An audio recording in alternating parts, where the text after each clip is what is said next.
Okay. तो आज हमारे साथ में एला रूल आए हैं ब्रिटेन से।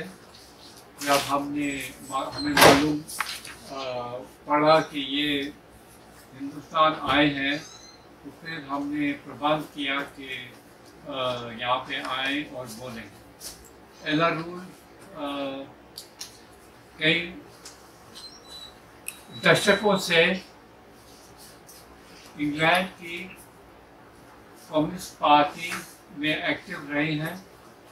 ये जो communist party of great Britain ML है, उनके लीडरों में हैं और साथ में इन्होंने स्टालिन सोसाइटी बनाई हुई है। मेरे ख्याल है 1993 के बाद में उन्होंने बनाई थी या 1991 में बनाई थी। तो इनकी कई किताबें हैं और एक किताब है उन्होंने एडिट किया है इसी टॉपिक पे, Marxism and the emancipation of women, मार्क्सवाद और नारी मुक्ति। इसमें हमने इनको रिक्वेस्ट किया था कि इसी पे बोले। हमें लगा कि ये बहुत महत्वपूर्ण विषय है और इसमें लोगों का इंटरेस्ट भी है। तो आप समझ सकते हैं कि ये हिंदी में नहीं बोल पाएंगे, मगर हमने रिक्वेस्ट किया साथी पदम को कि ये नोट करें और बाद में संक्षेप में हिंदी में इस लेक्चर का बताएंगे। ठीक है? So Dr. Ella Roon is here from England. As I said in Hindi, I think most of us know Hindi here, that Dr. Ella Roon was teaching in now Westminster University, teaching law, and she's been very active, I think, since the 1970s, if not earlier, in the British Communist movement. And as I said, she's in the leadership of the Communist Party of Great Britain, Marxist-Leninist, and she's also in the leadership of the Stalin Society, which is one of the early Stalin societies which were established in the world after the fall of the Soviet Union. I think it's the oldest, perhaps, in the English-speaking world, and of course there are also old ones in Georgia and in ex-Soviet Union, etc. But of the English-speaking countries, perhaps the Stalin Society in the United Kingdom has been the first and perhaps the major Stalin Society which is making waves in the country, throughout the world, in fact. So with those few words, I will request you to start your lecture. Okay, thank you very much indeed. Thank you so much for inviting me. It's a real honor and a pleasure to be here. I bring you greetings from the Stalin Society in Britain. They're having their meeting next Sunday. They'll be celebrating the 200th anniversary of Marx's birth. So that will be quite a nice event. But they'll be extremely pleased that one of their members was here in India and was able to make contact, because obviously we hear from Vijay about all your good work. So I'm very, very pleased to be here, very grateful to be invited. One thing, Vijay, just since we're being recorded, I was at the University of West London. Okay. Westminster. Okay, sorry, my mistake. Okay. But anyway, I've come here really to talk about our activity in the women's movement, and that dated from 1970. In fact, one of the very first things that I did when coming into the movement was to become part of the women's movement. I mean, my inclination at the time was, oh well, this is a silly thing, because it had this reputation for being all about burning your bra and ridiculous things of that nature, and I didn't really want to have anything to do with it. But it was impressed on me at the time that this was a serious matter, and it was necessary to go into the movement to put a Marxist point of view. The women's movement in the UK sprung up very quickly because there was a big strike of women workers at the Ford factory in Dagenham. The women workers in Dagenham were highly skilled seamstresses making the seats for the Ford cars. But although they were highly skilled, they were not getting the same kind of wages that a highly skilled man was getting. And so they brought this strike.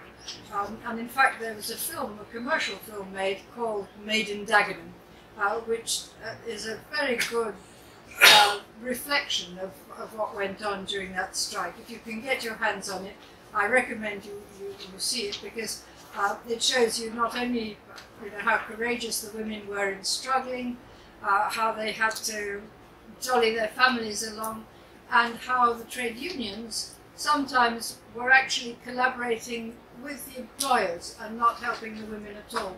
Because at that time, the idea that women should be the equal of men was really not accepted, and therefore the male trade unionists often didn't behave very well at all anyway. So this strike took place in 1968, if I remember rightly, and the women's movement started then. But we joined in 1970. We formed an organisation that was called the Union of Women for Liberation, and in the book that I edited, Marxism and the Emancipation of Women, there's quite a lot of detail given of our struggles in the women's liberation movement. A few years later, by 1976 or 1977, the British women's movement almost vanished. It had failed, unfortunately, to secure for itself any meaningful understanding of the real cause of women's inequality, and therefore, because it had no understanding, it had no remedies, it had no solutions.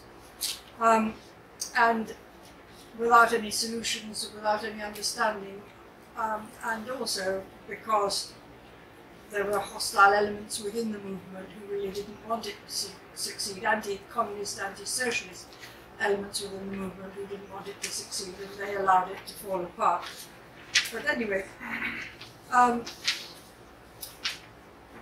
we did a lot of work during those years that we were active in trying to bring Marxist understanding to the women's movement. The idea was to make the movement more effective in its choice of demands, more effective in its choice of alliances, and also in its appeal to the mass of ordinary working class women, whose interest, but unfortunately the majority of the people in the movement were pampered and privileged petty bourgeois intellectuals, and who weren't interested in the emancipation of women as a whole. They were interested in their personal privileges and making sure they were improving their personal positions and in countering prejudices that they were personally subject to. They weren't interested really in emancipation of women as a whole. So anyway, to be able to bring a proper understanding to the movement, we had to have one ourselves. And where did we get that? Where do you think we got the proper understanding? That's the famous book by Engels, which is Origin of the Family, Private Property and the State. This is the most brilliant and most wonderful work. Engels was able, through applying dialectical materialism to the discoveries of the American anthropologist Lewis Morgan, who'd been studying tribes in North America who were at an earlier stage of development.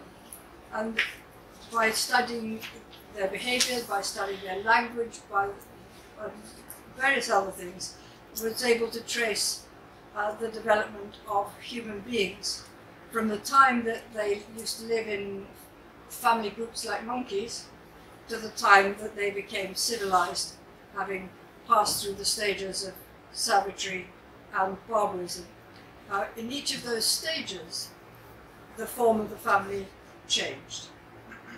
So this whole idea that women have always been, man's little helper, it hasn't always been like that at all, because there have been major, major changes to the way the family has been organized throughout the development of humanity. Engels, of course, didn't confine himself to just the discoveries that Morgan was making among the Native American tribes in North America. He also had a very profound knowledge of Roman and Greek civilizations and was able to draw on that to see the similarities, to show that this was a course of development that was common to all society in different parts of the world. You might end up at a different stage depending on how things happen, but nevertheless the course, the path is the same one. Some people have gone further along it than others, but the path is the same path. So Engels was able to establish that although there's always been a division of labour between men and women, or in the earliest times there was a division of labour, and that division was at that time, in very primitive times, based on physical characteristics. So the men who were stronger and ran faster went out hunting to bring the food. The women who had to look after the babies and all the rest of it, they tended to stay at home to look after domestic matters. But this wasn't done on the basis of one man, one woman. Originally, everybody lived in one communal society, primitive communism it's called, and the women worked in common, and they didn't belong to anyone in particular. At that time also, the inheritance of the very few items of property which were all personal items that people had, like the men would have their spears and the women would have their cooking pots or whatever, but the inheritance always went through the mother. And why did it always go through the mother? Because in those days the father wasn't known for sure. So therefore the natural and obvious thing to do is for property to be inherited through the female line. And in fact I was in Kerala just 3-4 years ago, and I discovered that matrilineal inheritance still existed there until about 100 years ago among the Nayars. That property passed through the mother, and you see correspondingly a relatively high status for women in that part of the world compared to other parts of India. But anyway, that's just by the way. So, linguistic analysis shows that during this period, savagery and barbarism, there was a move away from, we might term promiscuity, that every woman belonged to every man and every man belonged to every woman. That was at a very, very early stage, but gradually it made sense for the women to, in fact it was probably a demand of women that they would want only have one man and not to belong to anyone who was around. I mean, from the point of view of controlling disease and that kind of thing, that was, I think, very, very important. And I think they probably would learn a lot from, once they started breeding animals, about the best way of making sure that the young were healthy and strong.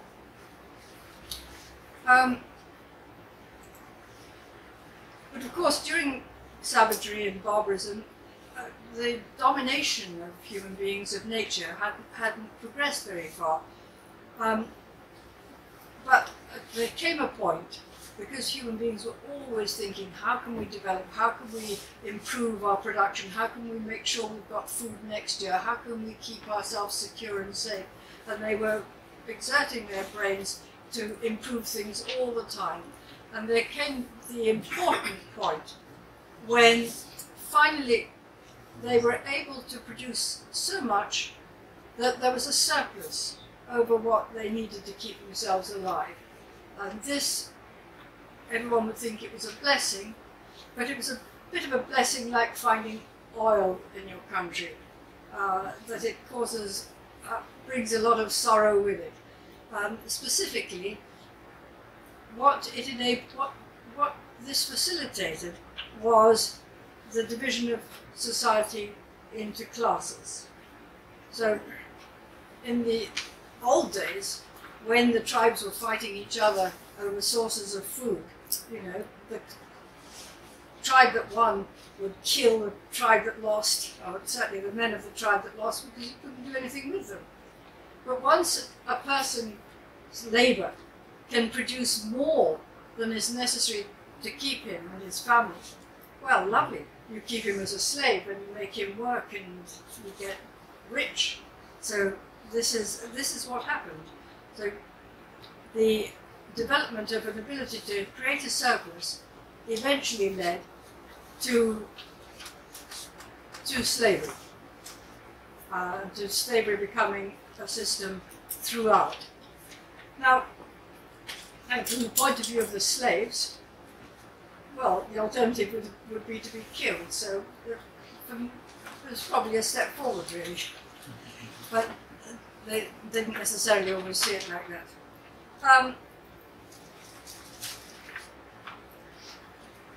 But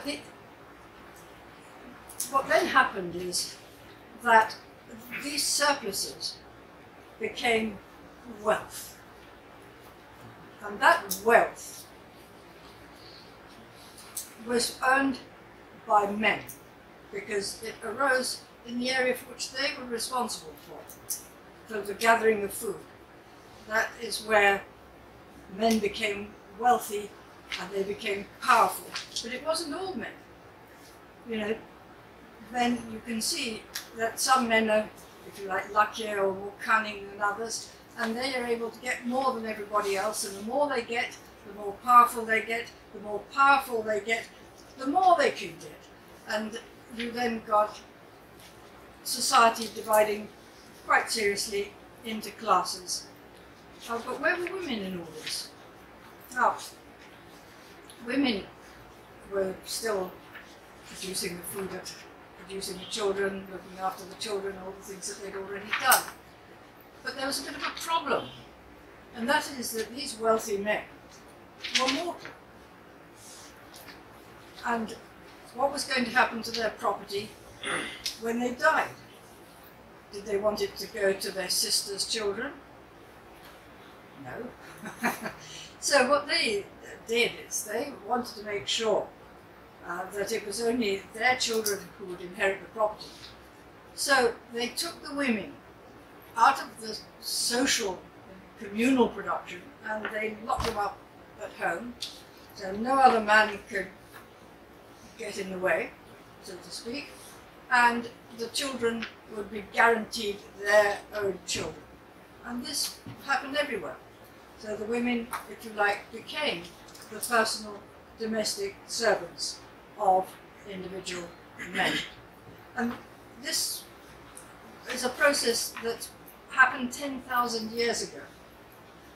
So in that time, it's the, if you like, what we've got used to. It's been going for so long that it seems to be natural, what nature intended, but absolutely nothing natural about it. Because women basically are being denied the right to become full adult human beings. They have to do, they don't have any independent sources of income or finance. Typically, any property that was left to them from their own family was immediately passed to their husband, and they themselves were dependent on their husband for everything, had to accept his decisions on everything. And it also followed that since they were only going to be confined to the home for all their lives, there's no point in wasting money educating them. What for? Just make them unhappy. So they were kept ignorant. And then, of course, the only interest their husbands could have in them was if they were beautiful.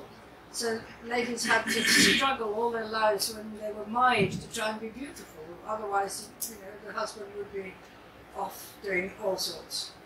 Possibly divorce you and just leave you out in the cold, abandon you. So this was not a very nice situation at all, and there's nothing natural about it. The life of a woman, a domestic slave of this kind, is positively inhuman. No person should be obliged to live like that. You know, like being in prison. I'm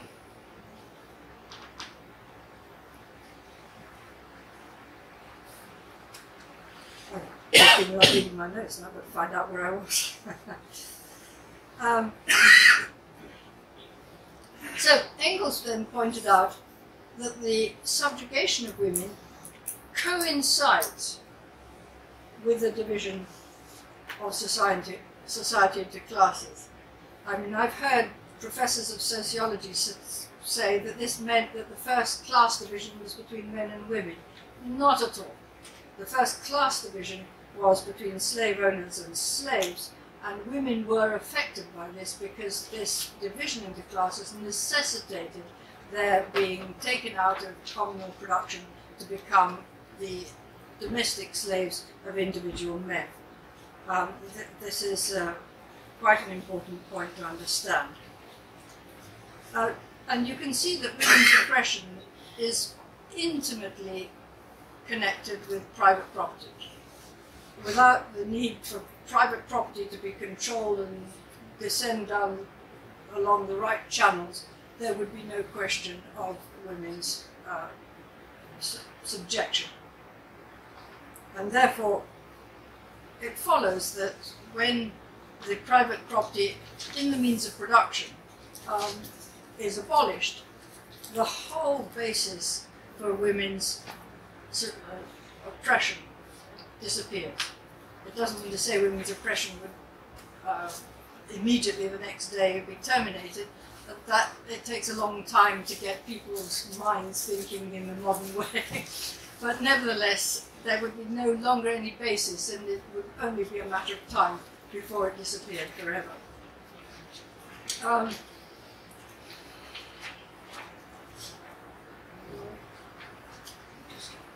But capitalism changed women's lives dramatically. When capitalism came along, as you know, the one big interest of the capitalists is appropriation of surplus. Yeah, making money, profits, profit motive.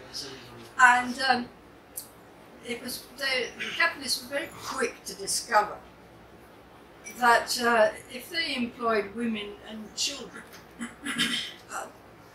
they didn't have to pay them much, because in the early days, the price of labour depended on average, that is, on how much it cost for the labourer to maintain himself and his family. So, of course, if you like, the wife's livelihood was already taken care of. The young girl's livelihood was already taken care of. So, you could, you know, when the family was short, you could offer them, the women, just a small amount of money to come along and work to help to supplement the family income. They were happy. The capitalist was even happier because he was getting labour which was just as good as that of men, in some cases better, and he was paying practically nothing for it. So gradually, capitalism brought women back into social production. Gradually, capitalism offered women the opportunity to have an independent income, and as such, a bit of an independent life as well. So capitalism really knocked the bottom out of domestic slavery as it had previously been.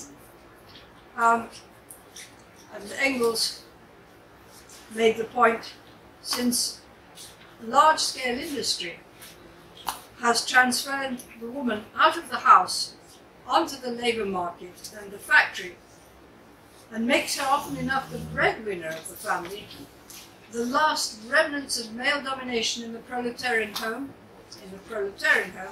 have lost all foundation. So obviously, capitalism didn't set out to liberate women.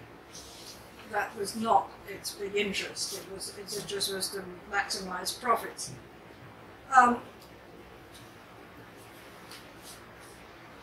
So they didn't give women any more than it was necessary to obtain their labour. But they certainly didn't go as far as was necessary to emancipate women properly.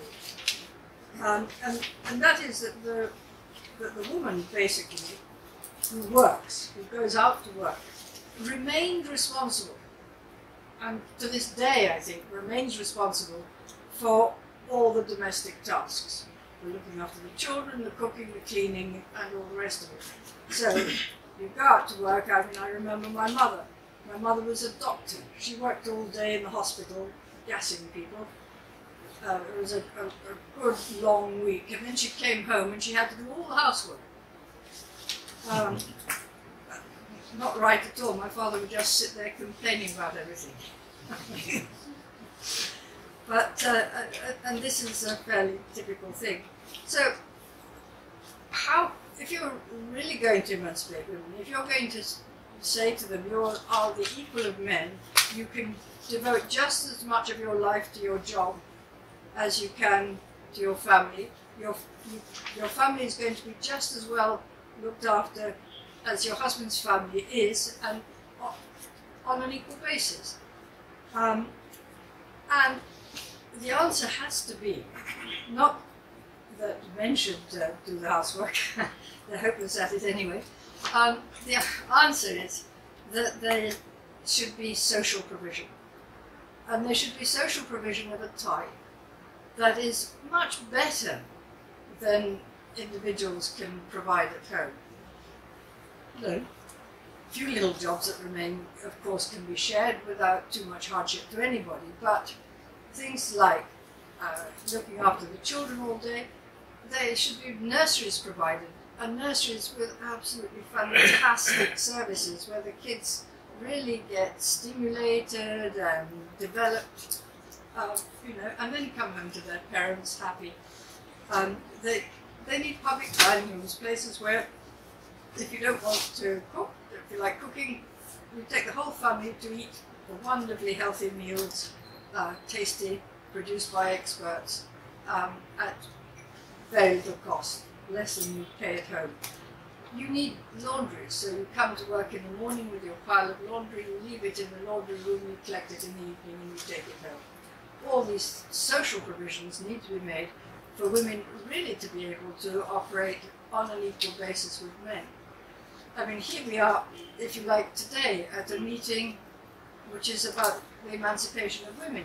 And most of the people who can find the time to get here are men, because the women have still got to worry about looking after the house, looking after the children. It's their prime responsibility, is it not? And so if you want to see women participating in work and also having the possibility of participating in public life, then all those facilities do need to be in place. I mean, it's not going to help anybody very much if the woman can come, but the husband has to stay at home looking after the children. That's not a solution either, is it? So we need to have these social facilities. But, you go and ask the government, You go and ask the capitalists, look, we really, for the sake of the emancipation of women, we really need these social facilities. And they'll just laugh in your face, won't they? They'll say, there are much more important things to spend money on than that. And within capitalism, of course, that's right. Within capitalism, first of all, profits are the most important thing. If you're going to provide all of these things, plus all the other things that are necessary, like taking care of the poor, providing education for everyone, providing health for everybody, all of that should be provided. But, you know, what would that do to profits? Oh, don't be silly. That just can't be, you can't even think about it. So,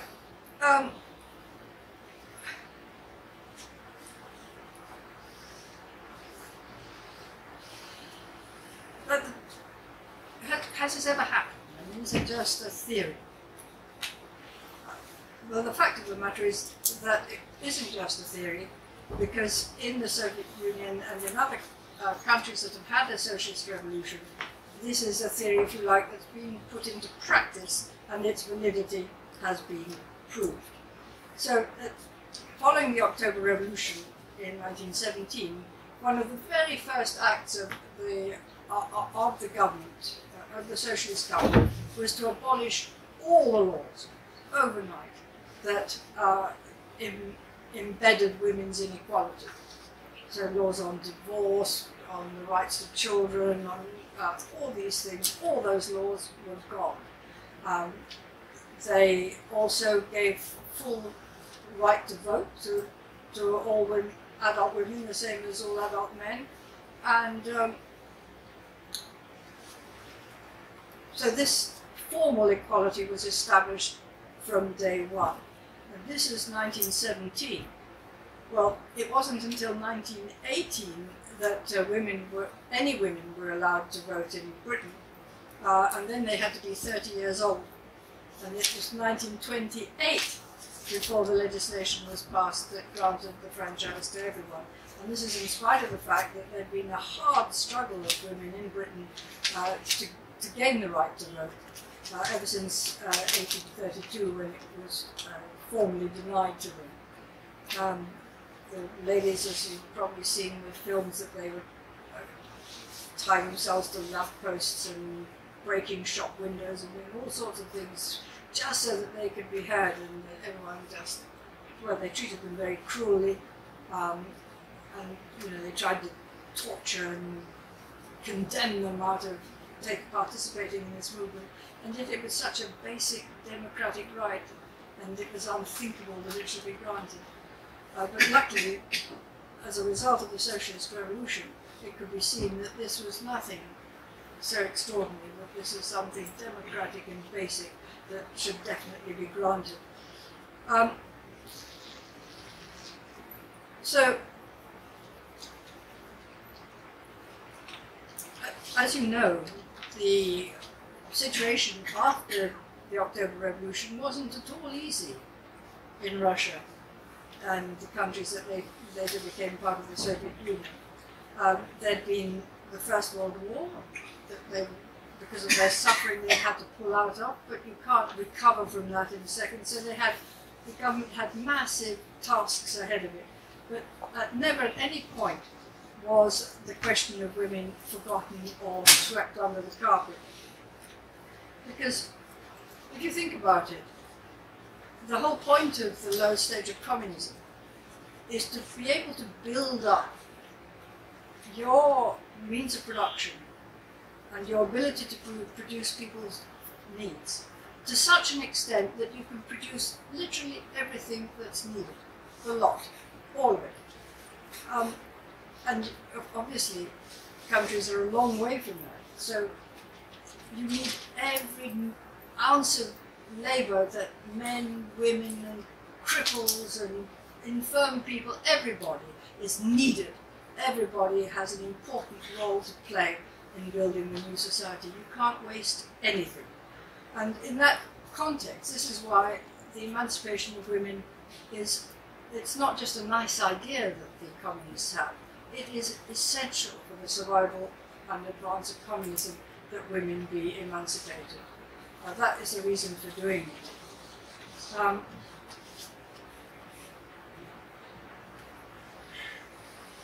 on top of that, obviously is the question that if the socialist society is to survive, it can only do so with the loyalty and backing of the women who are half the population.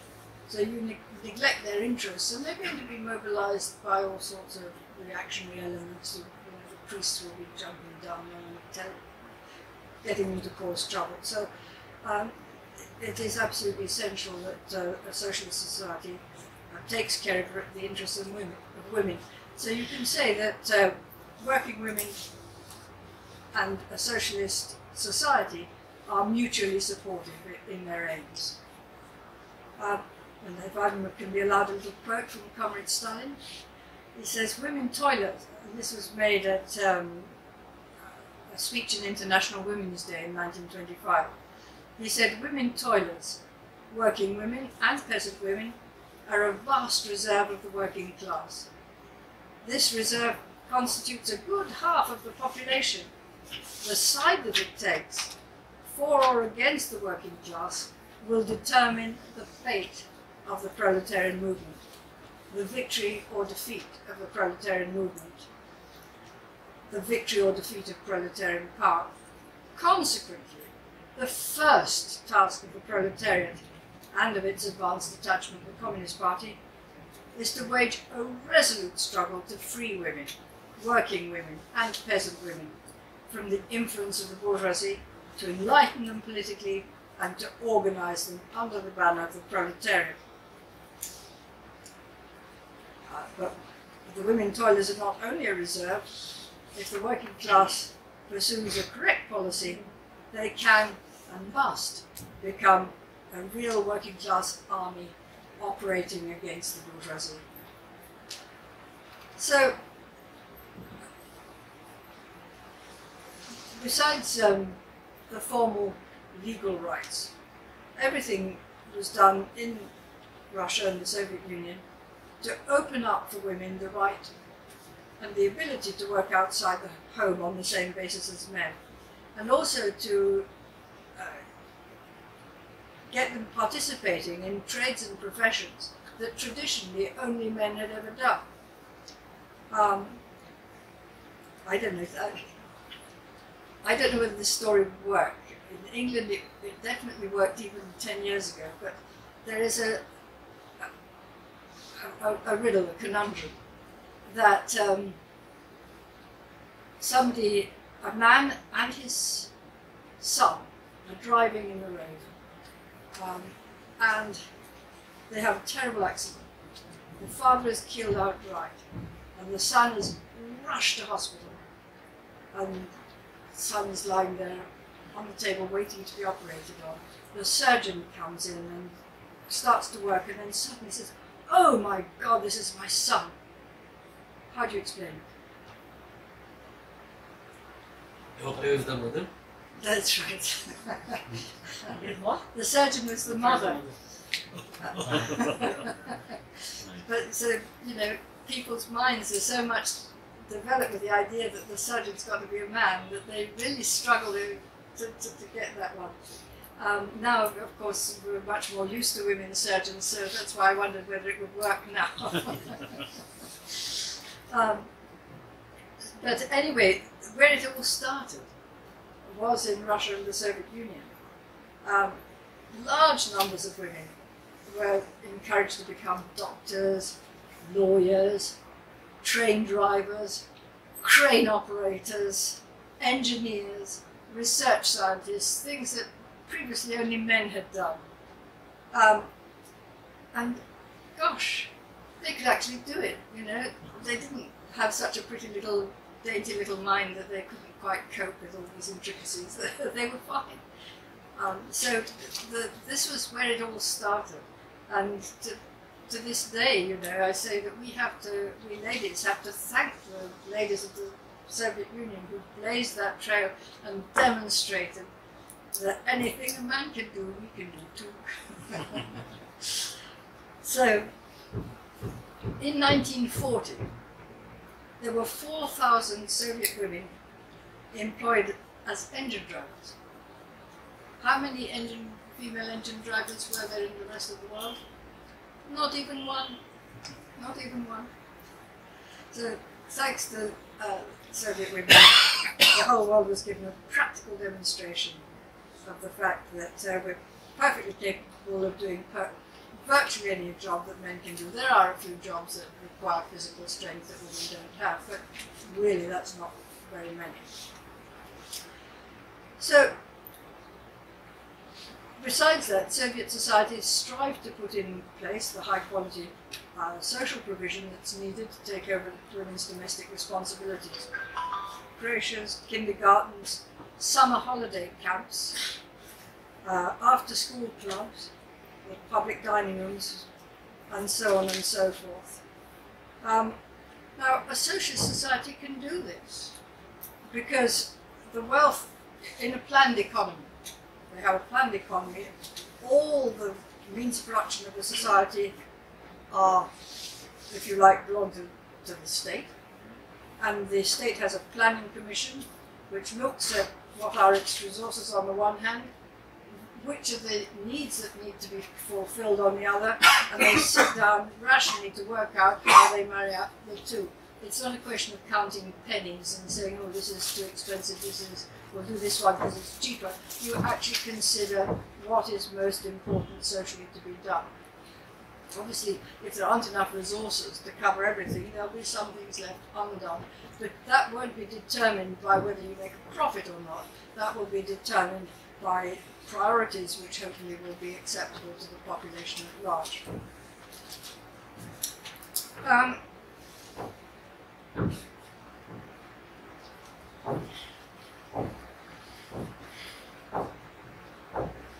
So when we were working in the women's movement in the UK, a concerted effort was made by the enemies of socialism to suppress our attempts to disseminate Marxist understanding in the movement. I mean, it would be as crude as preventing us from speaking ever, to actually physical force, violence being used to try and get rid of us. Actually, they soon found out that that wasn't a good idea, but nevertheless, that is how hostile those who dominated the movement were to proletarian politics. The main thread running through the counter-revolutionaries' ideology was that men are the enemy. Women are oppressed because men are natural-born oppressors, and they get away with that oppression because they're physically stronger than women.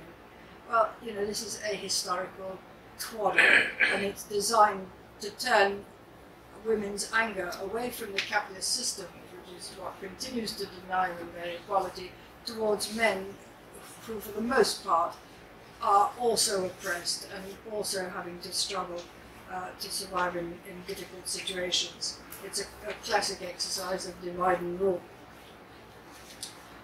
And of course, the other fact is that quite a lot of the participants in the women's movement, probably most of them, were women in their 20s. And when you're in your 20s, I regret to say, there's only one thing you really think about rather a lot. And so you could very easily divert them with talk about how they want sexual liberty, they want to be allowed to be as free as men, etc., in terms of their friendships, shall we say. Well, obviously that is irrelevant, and that kind of ideology just brought the whole movement into disrepute with ordinary working women. And of course the other tendency was reformism, that basically you stick to things that capitalism from time to time is able to concede, and you write to your MP about it, and the MP writes back saying, well, quite right, but our budget priorities this year are going to be this, but next year maybe, etc. Keep writing. I'm on your side. So this is dissipated in how we say, kicked into the long grass. So the task of communists everywhere is to work alongside all people struggling for emancipation including the women who are half the population, even if we're not quite 50% in this room today. You must support them in their day-to-day struggles against the oppression they suffer, and you must educate both men and women on the importance of the emancipation of women, the importance of proletarian revolution to overthrow capitalism and to build socialism if genuine emancipation is to be achieved. And it's also a task of communists everywhere to do their utmost to prevent working masses being diverted into counterproductive channels. We've seen the ridiculous ones which were being provided to the women's movement, but there's also racism, casteism, reformism, false ideologies that prey on people's ignorance. Well, we are the army that fights that ignorance and gives people the control of their own lives. So it's the task of communists to spread emancipatory enlightenment to the masses to light their way to a bright future. Thank you. Open for questions.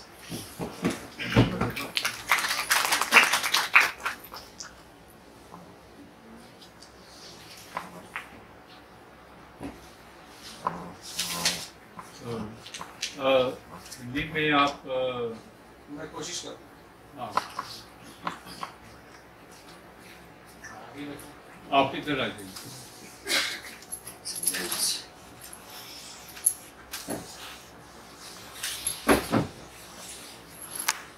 बैठे रहिए, इधर बैठिए। आप ठीक है, मैं यहाँ बैठूँ। जरूर चेयर खाली है।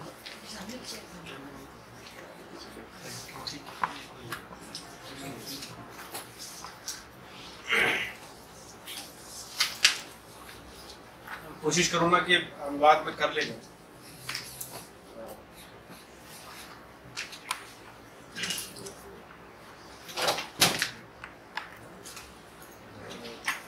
धन्यवाद। संबोधन के बाद में कॉमरेड लीलारुल ने ये खुशी जताई कि 200 साल बाद मार्क्स के 200वें जन्मदिन पर ये आयोजन हो रहा है और इस पर ये खुश हैं।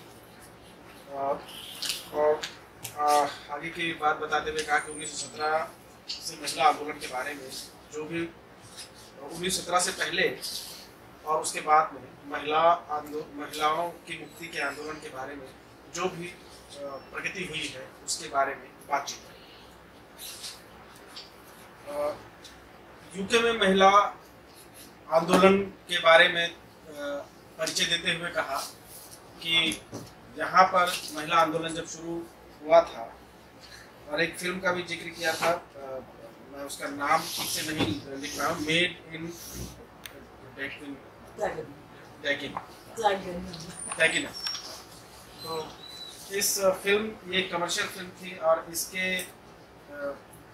इसमें महिला मुक्ति के बारे में कुछ बात होती थी, उसके बारे में कहा। ट्रेड यूनियन गतिविधियों में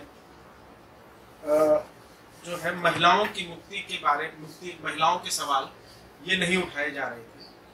वहाँ पर जो पुरुष यूनियन लीडर थे।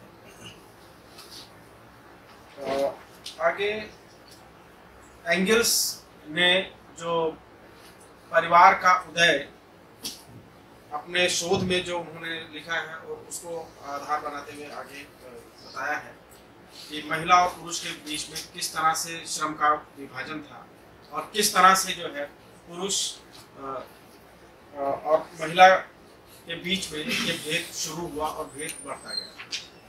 कि पुरातन काल में प्रिमिटिव कम्युनल सोसाइटी का जिक्र करते हुए कहा कि उस समय पुरुष शिकार करने जाता था और महिला घर पे रहकर घरेलू काम करती थी, खाना बनाती थी।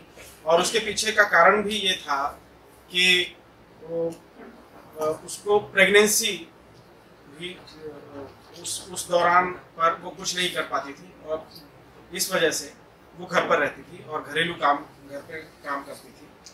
और यहाँ से शुरुआत हुई पुरुष वर्चस्व की। एक केरल के भारत में केरल में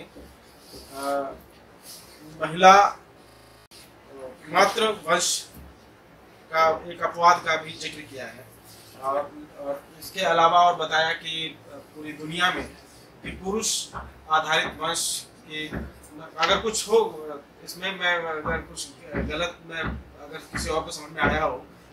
हाँ, पहले इकोनॉमिक सिस्टम ये था कि औरतें जितना अभी रिजर्व फूड है कि एक रिजर्व फूड होता था जो कि आज शिकार नहीं मिला तो क्या खाएगा, तो जो जंगलों से बीन कर फ्रूट्स वगैरह वो लेके आती थी, प्रिजर्व करती थी। और जैसी फर्स्ट इकोनॉमी आई थी, पहला डोमेस्टिक एनिमल आया था जो पाला गया था, तो वो पहली एक कैपिटल थी अपने आप में, और वहां से मेल डोमिनेटिंग हो गया था क्योंकि वुमेन्स पे जो डिपेंडेंसी थी वो टूट गई थी मेल की कि भाई शिकार नहीं मिला तो कहाँ से खाएगा, वो डिपेंडेंसी टूटी थी। तो वो मेल डोमिनेटिंग हो गया था कि हाँ उसके पास अब रिजर्व एनिमल है जो कि वो ऐसे फूड यूज कर। कोशिश कर रहा हूँ कि जो इन्होंने कहा उसका अनुवाद करो। ये क्या मुझसे छूटा है? मैंने जो किताब कोट की उसी किताब का हाँ। उसमें ये पूरा चैप्टर है कि रिजर्व फूड के ऊपर।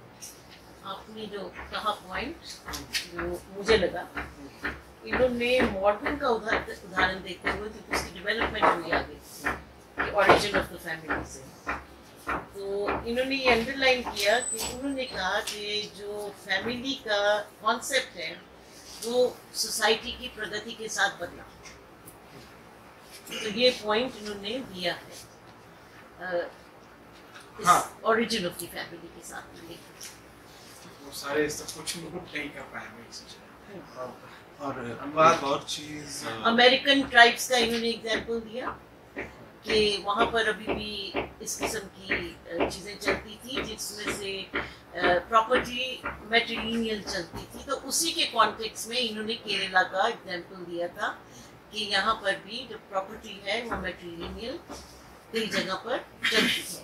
उसके संदर्भ में लगाया था कि प्रॉपर्टी कैसे पहले वुमेन के थ्रू चलती थी, फिर उसमें चेंजेस कैसे, तो मुझे समझ आई। नहीं, मैं प्रोफेशनल अनुवादक नहीं हूँ, तो मैं ये चाहता हूँ कि एक और चीज उन्होंने कहा था कि जनरली सोशियोलॉजी जो विषय है सोशल साइंस में सिखाया जाता है कि पहला डिवीजन ऑफ लेबर कि काम कौन करेगा वो जेंडर मतलब लिंग पे आधारित था, लेकिन ये असलियत नहीं है क्योंकि पहले क्लास सिस्टम आया कि कौन काम करेगा, कौन खेती में काम करेगा, कौन करेगा, और उससे औरतों का घरेलू कंप्लीटली घरेलू मामलों में लिमिटेड होना वो एक मैटर, क्योंकि वो एक सरप्लस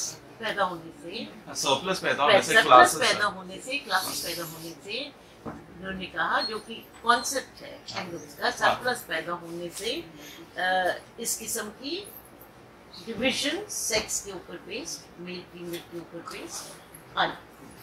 सोसाइटी बनी तभी ये डिवीजन हुआ। सरप्लस जब सरप्लस हुआ तब ये, उससे पहले जब सरप्लस नहीं था और काफ़ी चीज़ें कम थी, जब चीज़ें कम थी तो सब मिलजुल कर रहते थे और सब मिल के शिकार करते थे। औरतें भी काफ़ी पावरफुल थी, औरतों को कोई दबा नहीं सकता था। और धीरे धीरे आदमियों ने जब औजार बनाए और टूल्स बना लिए और स्पीयर्स बना लिए, भाले बर्छी बना लिए, जिसके पास भाला था उसने देखा एक ट्राइब दूसरी ट्राइब को मार देती है, जब ट्राइब मार देती है तो उन्होंने देखा मारने से अच्छा है इन लोगों को पकड़ के कैप्चर कर लिया। हाँ, स्लेव वो तो तब आया ना जब आपने देखा कि आपको लेबर चाहिए, उन्होंने जो आर्गुमेंट दिया तो लेबर चाहिए, उसके लिए उनको मारने की बजाय स्लेव बनाना ठीक समझा गया क्योंकि उनको आगे से प्रोडक्शन में सहूलियत होगी, लेबर वुड बी अवेलेबल। ये इनका आर्गुमेंट था पूरा एंगल्स के ऊपर बेस्ड, आपने लिखा ना ऐसे ही लिखा। और महिला इसी अधिशेष उत्पादन के बाद में अधिशेष उत्पादन व्यवस्था जिसके भी बात कही गई, पर्सनल डोमेस्टिक सर्वेंट जैसी व्यक्तिगत घरेलू नौकर जैसा गुलाम दास जैसा उसका स्वरूप होता गया। अब महिलाएं जो हैं उनको ये चिंता रहने लगी कि पुरुष क्योंकि वो ही सब कुछ कमा रहा है और वो ही मैं एक मिनट एक बात कह दूं, इन्होंने एक जो चीज बहुत अंडरलाइन की है हाँ, वो ये अंडरलाइन किया है कि जो एबिलिटी सरप्लस क्रिएट करने की आ गई, विमेन सब्जुगेशन स्टार्टेड। इसमें पुरुष का वर्चस्व जो है शुरू हो गया। इसमें पुरुष आधारित समाज जो है, पुरुष डोमिनेटेड समाज का ये शुरुआत हो जाएगी। महिलाएं आप दोयम दर्जे की होने लगी थी। महिलाएं पुरुष को किस तरह से उसे संतुष्ट और खुश रखा जाए, इसी सिलसिले में ये भी हुआ कि अपने आप को किस तरह से खूबसूरत बना के रखा जाए और किस तरह से खाना बनाने और दूसरी चीजों में दक्षता हासिल की जाए, ताकि ये पुरुष जो है मेंटेनेंस देता है।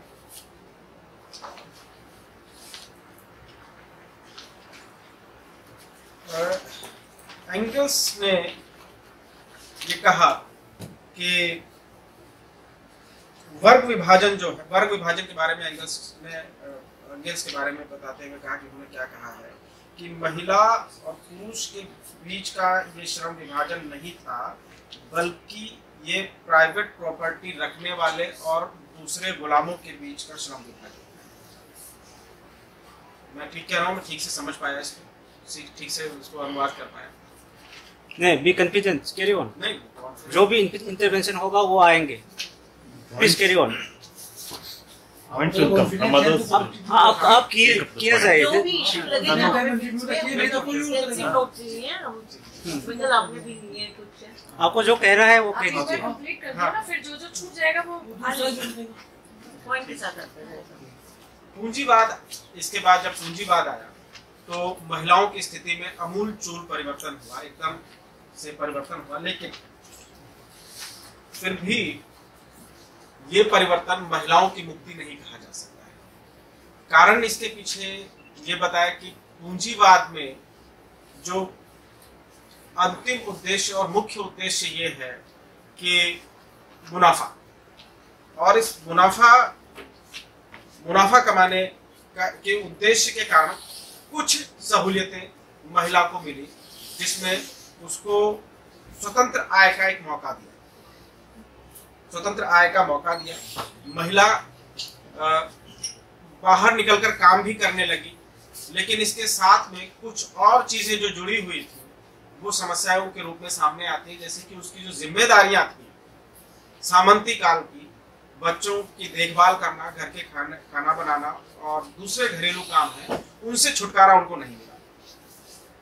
इसी के साथ में कुछ और चीजें आई जिसमें महिलाओं को रोजगार में आने का मौका मिला कि लॉन्ड्री और कुछ खाना बनाने वाले, बच्चों का देखभाल करने वाले रोजगार पैदा हुए, जिसमें महिलाओं को इसमें मौका मिलता है। इसके बाद में 1917 की अक्टूबर क्रांति के बाद की बात जो है कि इसमें कई कानूनों को एकदम से मैं इसमें कैट कर दूं, जो मुझे लगता है जरूरी है इस वक्त। आपका ये कहना था कि कैपिटलिज्म ने महिलाओं की जिंदगी ड्रामेटिकली, उसको क्या कहेंगे, ड्रामेटिकली बदल दी, बड़े नाटकीय ढंग से उसने बदल दी, क्योंकि उनको घर से बाहर निकलने का मौका मिला। क्योंकि इससे पहले जो मेन कंडीशन निकली थी वो ये थी कि सोशल डोमेन में से, सामाजिक परिस्थितियों में से औरतों को निकाल दिया गया। तो कैपिटलिज्म के आने से ये चेंज आई कि उसने दोबारा महिलाओं को सोशल डोमेन में डाला, चाहे उसका बहुत ज्यादा शोषण करके डाला। मुझे ये समझ आया जो इन्होंने मिसेस इला रोल ने बताया कि कैपिटलिस्ट का मोटिव था प्रोडक्शन फॉर प्रॉफिट, तो उसके प्रॉफिट के मोटिव के कारण उसने महिलाओं और बच्चों को काम में लगा दिया, क्योंकि उनको कम वेज देनी पड़ती थी। कम मजदूरी देने के कारण उसका सरप्लस और ज़्यादा बढ़ जाता था। पर इससे औरतों को एक फ़ायदा पहुंचा कि उनके पास एक इकोनॉमिक सिक्योरिटी आ गई, उनको काम करने का एक मौका मिल गया। पर उन्हें काम करने का मौका ज़रूर मिला, पर उसका जो घर का जिम्मेवारी थी उन्हीं के ऊपर रही। जैसे इनकी मदर डॉक्टर थी, उन्हें घर में भी काम करना पड़ता था और वो सर्जरी भी या सर्जन जो भी थी वो काम करना पड़ता था। तो वो डिवीज़न ऑफ लेबर जो घरों में चाहिए था वो हो नहीं रहा था।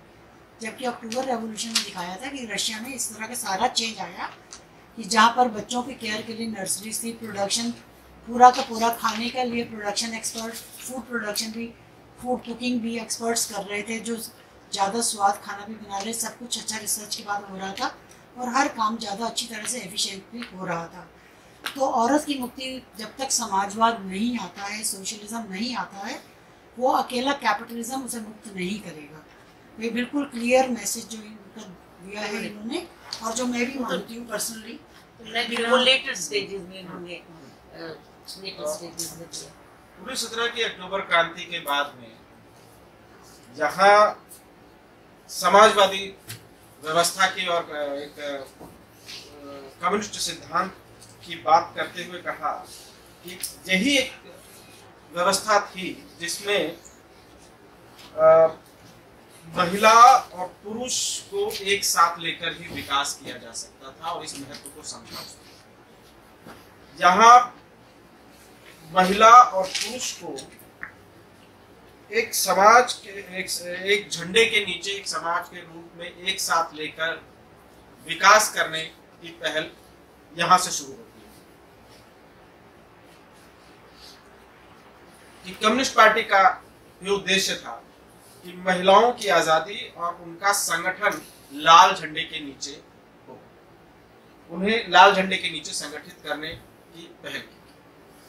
कानूनी अधिकार के बारे में कहा कि इस अक्टूबर क्रांति के बाद में केवल जो पुरुष वर्चस्व वाले व्यापार थे और काम थे, ऑक्यूपेशन थे, उन पर महिलाओं ने भी अपना दावा ठोका।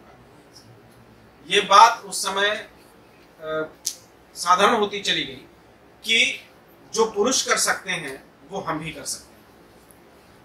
वहाँ सबसे पहली महिला इंजन ड्राइवर यूएसएसआर में होने की बात कहती है कि यूएसएसआर में पहली महिला इंजन ड्राइवर वहां पर आई और दूसरे व्यापारों में भी, दूसरे व्यवसायों में भी महिलाओं ने अपनी उपस्थिति दर्ज करवाई।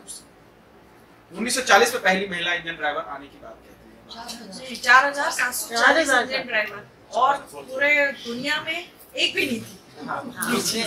मेरा ख्याल है कि जो वो पॉइंट देना चाह रही है, वो पॉइंट ये है कि जब तक समाज में शोषण की व्यवस्था खत्म नहीं होगी, तब तक विमेन्स की जो इमेंसिपेशन है वो नहीं निकलेगी। जहाँ तक मुझे समझ आया, उन्होंने पॉइंट ये लगाया है सोवियत यूनियन के साथ कि जब फरवरी की क्रांति आई, तो फरवरी की क्रांति के बाद अक्टूबर की क्रांति थोड़ी देर में आई, कुछ महीनों के बाद, परिस्थितियां सामान्य नहीं थी, बहुत मुश्किल थी। और इन परिस्थितियों को, मुश्किल परिस्थितियों में उन्होंने महिलाओं को इक्वालिटी ग्रांट की अक्टूबर रेवोल्यूशन के आते आते। दूसरी बात जो उन्होंने कही कि इतनी मुश्किल परिस्थितियों के बावजूद उन्होंने महिलाओं का प्रश्न कारपेट के नीचे नहीं धकेल दिया, उसको मतलब कि अनदेखा नहीं कर दिया, उसको पीछे नहीं छोड़ दिया। और तीसरी बात जो उन्होंने कही इसी के साथ जुड़ती हुई कि अगर कम्युनिज्म बनना था, क्योंकि वो कह रही है कि शोषण फ्री से आज़ाद जो सिस्टम बनना था, अगर उनमें आगे बढ़ना था, कम्युनिज्म की सर्वाइवल के लिए, कम्युनिज्म को अपने आप में बनाए रखने के लिए ये ज़रूरी था कि पूरी की पूरी लोगों की, महिलाओं की और पुरुषों की लेबर इस्तेमाल को, क्योंकि तभी कम्युनिज्म बन सकता था। ये इन्होंने पॉइंट दिया है। तीसरी बात जो इन्होंने कही है कि महिलाओं का प्रश्न कारपेट के नीचे क्यों नहीं छोड़ दिया गया, ये कहा है कि सिर्फ ये नहीं कि उनको प्रोडक्शन का ही था कि सर्वाइवल ऑफ कम्युनिज्म उसके ऊपर निर्भर करती है कि प्रोडक्शन ज़्यादा होनी चाहिए और सबकी भागीदारी चाहिए, ये भी था कि उनको आधी जनता की लॉयल्टी भी चाहिए थी। अगर वो महिलाओं को छोड़ देते तो उनकी लॉयल्टी कैसे मिलती? ठीक है, उन्होंने ये प्रश्न कहा था कि उनकी लॉयल्टी भी साथ लेके चलनी थी। प्रोडक्शन है, शोषण रहित है, प्रोडक्शन है और उनकी लॉयल्टी भी है। उन तीनों मुद्दों को मद्देनजर रखते हुए ये ज़रूरी था कि महिलाओं के प्रश्न को सेंट्रल फोकस में रखा जाए। ये मुझे समझ आ गया, ये पॉइंट्स मैंने नोट किए। आखिर में एक महिलावादी आंदोलन, नारीवादी आंदोलन के ऊपर एक बात जो कही है कि ये मैन आर द एनिमी, जो पुरुष महिलाओं के दुश्मन है, इस वजह से महिला मुक्ति नहीं हो रही है। ये एक प्रतिक्रियावादी विचार है और इस प्रतिक्रियावादी विचार के चलते जो है महिलाओं की मुक्ति संभव नहीं है। महिलाओं की मुक्ति सिर्फ शोषण के खिलाफ संघर्ष से संभव। आपने कहा है कि जोड़ना पड़ेगा, जब तक आप महिलाओं को नहीं जोड़ेंगे अपने साथ सोशलिस्ट रेवोल्यूशन की संभावना कम है। और आपने ये भी कहा कि मैं देख रही हूँ कि ये महिलाओं के प्रश्न के ऊपर चर्चा है और यहाँ पर ज्यादा आदमी क्योंकि महिलाएं इस वक्त अपने परिवारों में व्यस्त होंगी, इस वजह से वो यहाँ ऐसा ऐसा भी कहा, अदरवाइज यही मैंने कहा, अदरवाइज भी कहा। वो तो बिल्कुल सच ही है कि जिस तरह हमारी पार्लियामेंट है कितनी बैडली रिप्रेजेंटेड है, हर जगह ऐसे ही चल रहा है। फीमेल पार्टिसिपेशन ही कम है। Question answer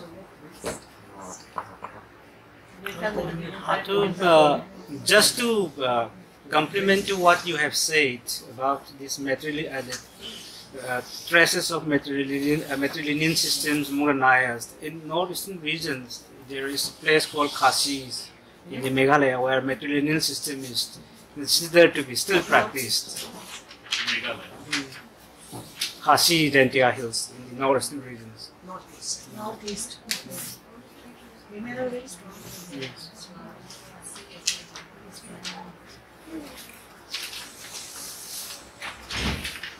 So, Comrade Azad is there. He has some query. What is? Question है, मैं हिंदी में बोलूँगा, अच्छे से आप ट्रांसलेट कर देंगे तो अच्छा होगा। आप ट्रांसलेट कर देना तो अच्छा रहेगा। ये मैडम कर देंगे। मैडम के साथ वो नाराज रहते हैं, गलत मैं ना कर देंगे करूँगी। हाँ, मैंने 2-3 क्वेश्चन है, लेकिन वो एक ही क्वेश्चन है बेसिकली। यूरोप में रॉयल फैमिली की वुमेन, वहाँ का मिडिल क्लास और लोकल जो लोग हैं ब्रिटेन के, और अफ्रीकन एशियन लोग, और यहाँ के जो मिडिल क्लास अपर कास्ट ब्राह्मण पंडित या जो तथाकथित उच्च जाति के लोग लेबर के लिए वहाँ जाते हैं, उनकी वुमेन की क्या कंडीशन है?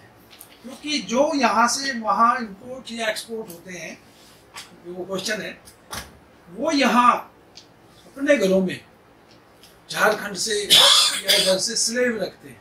मतलब जो एक वुमेन एम्पावरमेंट की बात अभी हो रही थी, मैं इंडियन कॉन्टेक्स्ट में बता रहा हूँ, बात है अच्छी बात है, मतलब महिलाएं इंजन चलाएं, जहाज चलाएं, वेलकम करना चाहिए, बट वो किसी महिला को अपने घर में स्लेव भी नहीं रखनी चाहिए। मैंने पर्सनली अपनी आंखों से कई घरों में ऐसा देखा है कि झारखंड की कई महिलाएं स्लेव रहती है उनके घर में। जो खुद एक एम्पावरमेंट की बात कर रहे हैं, वो अपने घर में स्लेव रखते हैं। झारखंड में वो आदिवासी हो, दलित हो, नोमैडिक ट्राइब हो, तो इंडिया का जो क्वेश्चन है वुमेन के एम्पावरमेंट के ऊपर, जो और ब्रिटेन की जो मैंने बात की, तो अगर कोई इसी कॉन्टेक्स्ट में, जैसे मैंने कहा, कोई क्वेश्चन बनाइए ना, क्वेश्चन क्या है? मेरा क्वेश्चन तो क्लियर हो गया है। नहीं क्लियर सवाल क्या है?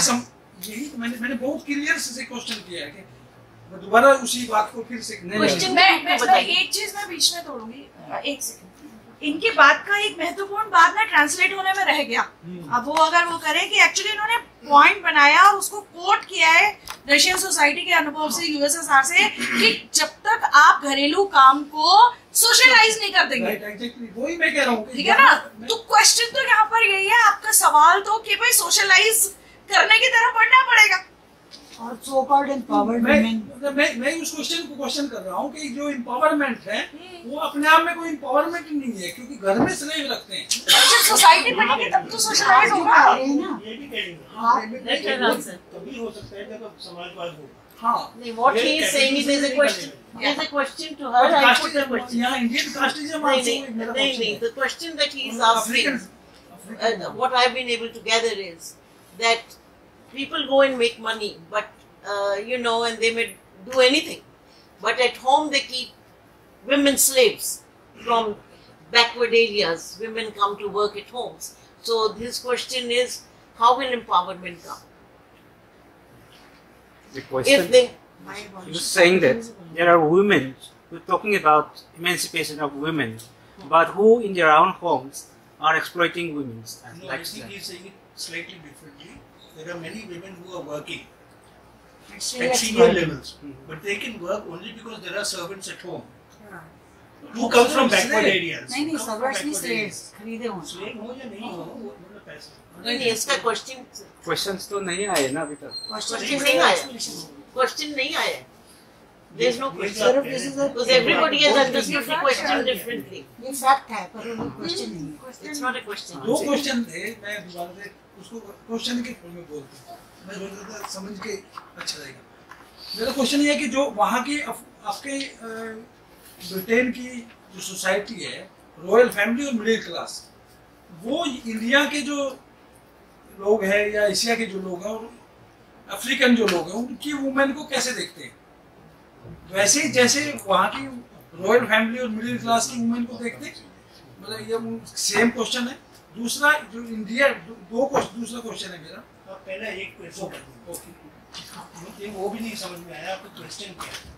How do upper sections of society view the women's condition in India, position in India? No. That's the question. No. How do the upper sections of British society look upon the upper section of the Indian this thing, right? African women or Asian women? Women. It has to do largely with seems like ethnic or the racial way of the. That's up to you. Yes, so that's how you. There's so many interpretations of the question itself. So, Okay. Should we do all the questions and then the answer for a question followed by an yes, answer? the question. I think it's easier for me to do one at a time unless it gets out of hand. Sure. Or 10 at a time. Let me try and think about this. Of course, a woman may be a member of the upper class, and her husband may be very rich, and she may do no work herself to have only her servants. Yet, for most women, even at that level, their lives are very sterile. What can they do all day? They just shop, get dressed, go to have their nails done, go and have their hair done, and go and play cards with their friends. Their life is boring, boring, boring, parasitic, and useless. So that it's very unlikely that those women will be interested in socialism. Their class comes first, and their privileges come first. They think they're lucky. So I don't think there are not very many of them. I don't think we have to worry about them too much. Then there are women who, as a result of the emancipation, or relative emancipation of women under capitalism, can now get well-paid jobs. They can be doctors, they can be lawyers, but they are working women. But to enable them to do those jobs, then they bring a maid, or in England we have a Polish lady who comes once a week to do the ironing, or whatever. Now, a privileged woman, a woman who's earning good money, whose life is comfortable, is much less interested in socialism than a woman who doesn't have these privileges. So again, it's only a minority of women who have these relative privileges. And because of those privileges, they tend to defend capitalism. It's actually not in their interest to do it, but they will do it because they're all right. They're all right, Jack. But the lady who has to come and clean her house, who never knows from one day to the next whether she's got a job, that she could be thrown out, who has no privileges at all.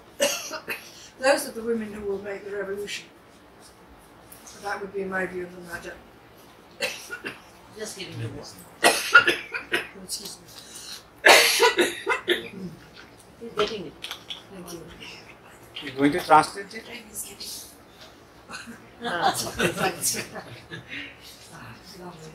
मैंने बहुत ध्यान से सुना नहीं, किसी और से पूछो, मैं पानी लेने के चक्कर में पड़ गई।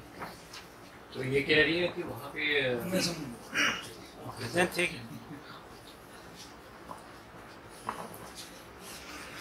I think you were being a bit optimistic when you said in Russia the women were emancipated. Certainly a beginning had taken place, but actually it became initially worse because they were working in the formal sector and they continued to work at home as happens in India even today.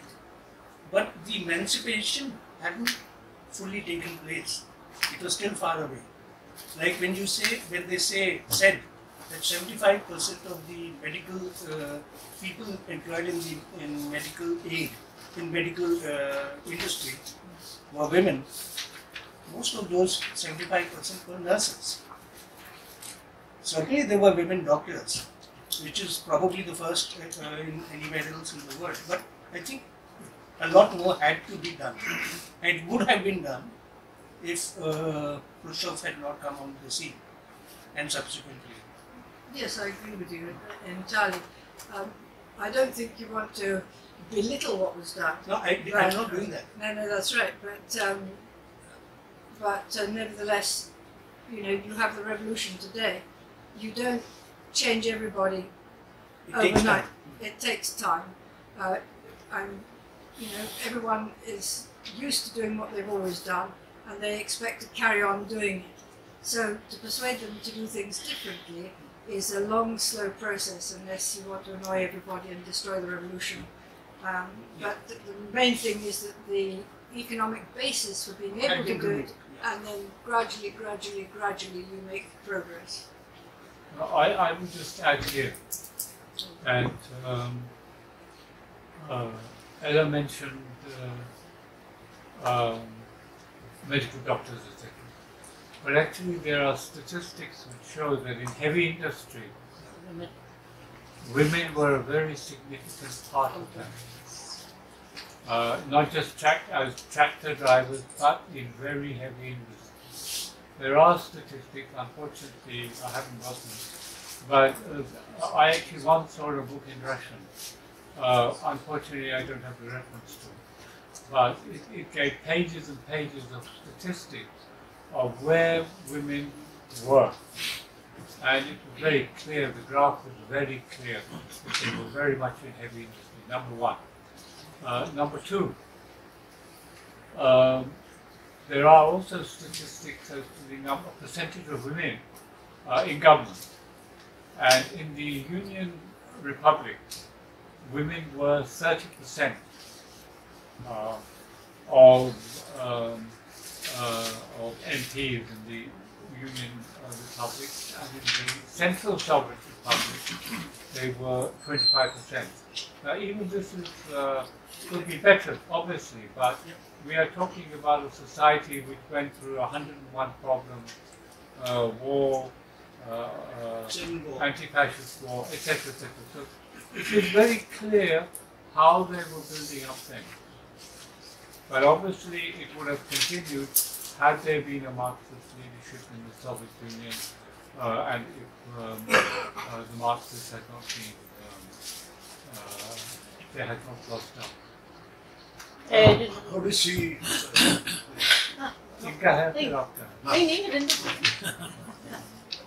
See, we also know that from amongst the higher classes, elite classes, people have come to propagate socialism, understand socialism, and it becomes their mission also. You find that the role of ideology is very important factor. These things which you have interpreted the whole thing very nicely, and we have got lots of facts available also. But how will the forces which are anti-imperialist and anti-capitalist they will have their ideology to dominate the society and work for revolution. So that is the key question, because as Marx has said, it's not only interpretation but it is also how to change. No, as you know, the vanguard of the oppressed masses is the Communist Party, and it's the Communist Party which keeps studying, keeps making sure they know what needs to be known, that they apply correctly in Marxism, but also they bring it to the people, so that the people, you know, come to the revolutionary situation. Why would the people choose to follow the Communist Party unless they understand at least as much that these are the people who are to be trusted? And sometimes they start with the wrong people, and then experience teaches them to switch to the Communist Party. So we just have to wait for that situation and work very, very patiently, making links with the masses, spreading understanding as fast as possible, so that when a revolutionary situation breaks out, then the communists have a chance of seizing the leadership, and the masses provide the power for the revolution. But if the masses don't follow, then there'll be no revolution. See, the point that you are making, in that point you have to look at it from the point of view of presence of women in production in different fields. Vijay has talked about heavy industry also, and of course, you know, there are all other industries in which women are present. Secondly, to my mind, the second point that you raised is about the government. How far are women there in decision-making processes? And we find that in the 30s, by mid-30s, you have women present in every decision-making process. Every decision-making process, even in minority nationalities.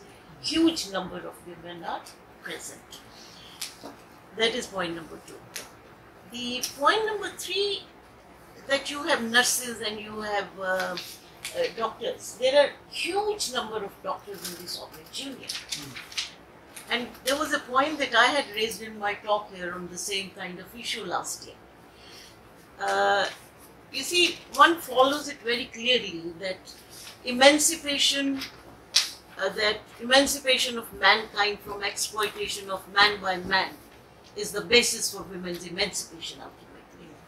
Unless we can have an exploitation-free society, we cannot really think of emancipating women, because more women belong to exploited sections than the exploiting section. So that's a given premise. The second given premise is that once that happens, legal equality is given. That is conceded. It happened immediately after the October Revolution, which had never happened before. In the whole of the world, it had never happened before. The kind of, barring a few countries, you know, in Europe, no legal equality had been given, and even, as you said, voting right hadn't been given. Structural solutions had been provided. They had very carefully analyzed, because Lenin is on record for saying that, you know, we see that women remain engaged at home, looking after children, cooking, mending. So all these structures, washing, cooking, all these structural solutions were provided.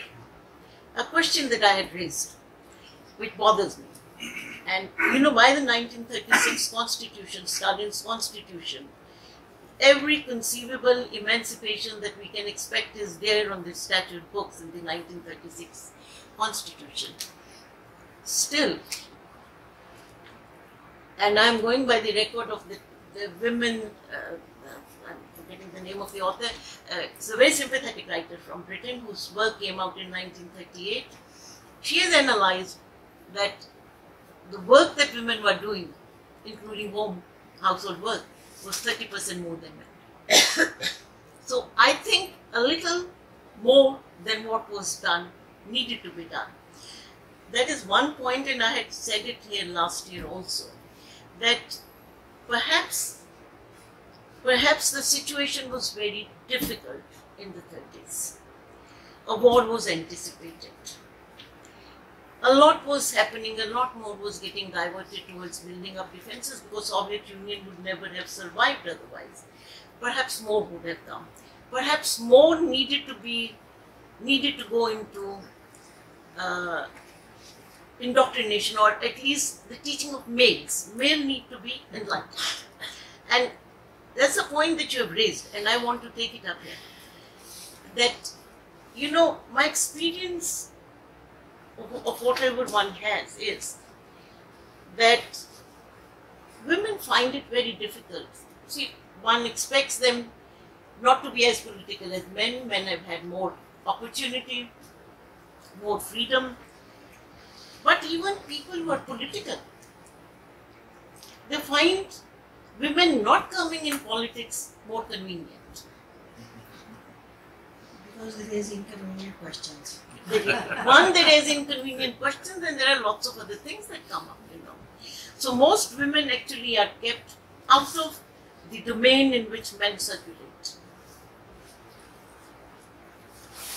Well, if I can comment a bit on that, in our party in the UK, we're desperate to have more women members. We're desperate. You go to the working class women? Yeah, of course. And if there's any sign of anyone, we try to. But it's hard. The young boys come to us by the drove, but sometimes they drag their girlfriends. It's a problem that we have. You know, we would want to solve. We haven't yet solved it, but we're certainly aware of it.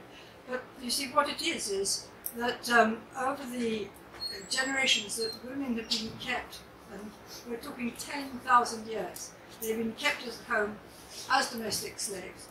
There's been developed an ideology to get women to agree to this, to even feel proud of this. And that ideology permeates through everything. Everything you read, everything you see, it comes at you in all directions.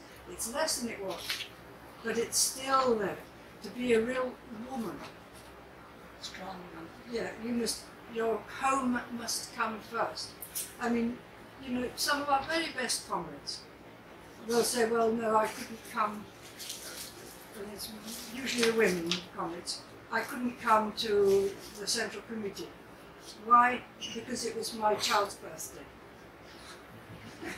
You know, that's the ideology. This is the strength of the ideology that grabs people.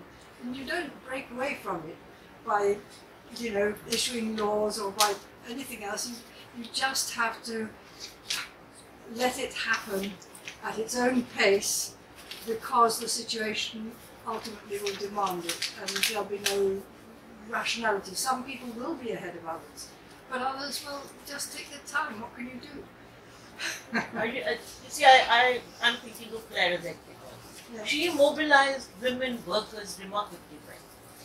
To my mind, she seems to be one person who had really mobilized women for socialist revolution. And that kind of mobilization, it appears to me, has never been done. Even the Bolsheviks in Russia really didn't mobilize women. In the February Revolution, which actually was made by the women workers, who went around, you know, fraternizing with the army soldiers, telling them when they get the order to shoot, they shouldn't shoot. It was actually the crux of the revolution was that the soldiers didn't shoot finally when they were given orders to shoot. And so the February Revolution occurred because the state's machinery broke down. At that point, all political ideologies, including Bolshevism, had tried to dissuade women from celebrating the International Women's Day by striking. Why would you do that? Well, that's what my question is. This is recorded, and Lenin's comment came on that when the revolution came, because Lenin was not in Russia at that time. You know, serious gap. That means a serious gap between the party and the women, that they were not able to assess or to bring them to the party. after Lenin returned after the February Revolution, then they started an organ or some kind of platform for women who were not in the party. They hadn't actually mobilized women. Women got mobilized because of the objective reality. Their men had been killed, their sons had been killed, and they were the bread earners. Within that context, I was very surprised that Bolshevism hadn't mobilized women. I'll just add, you see, in Russia,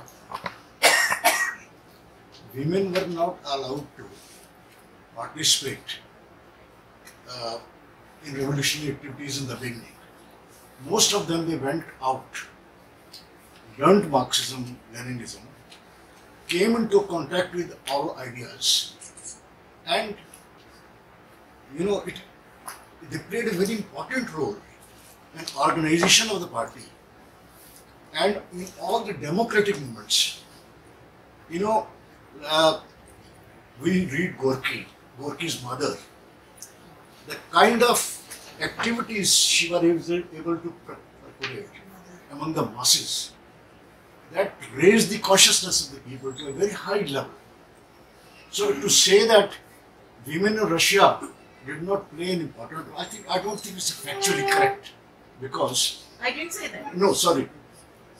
Let me explain.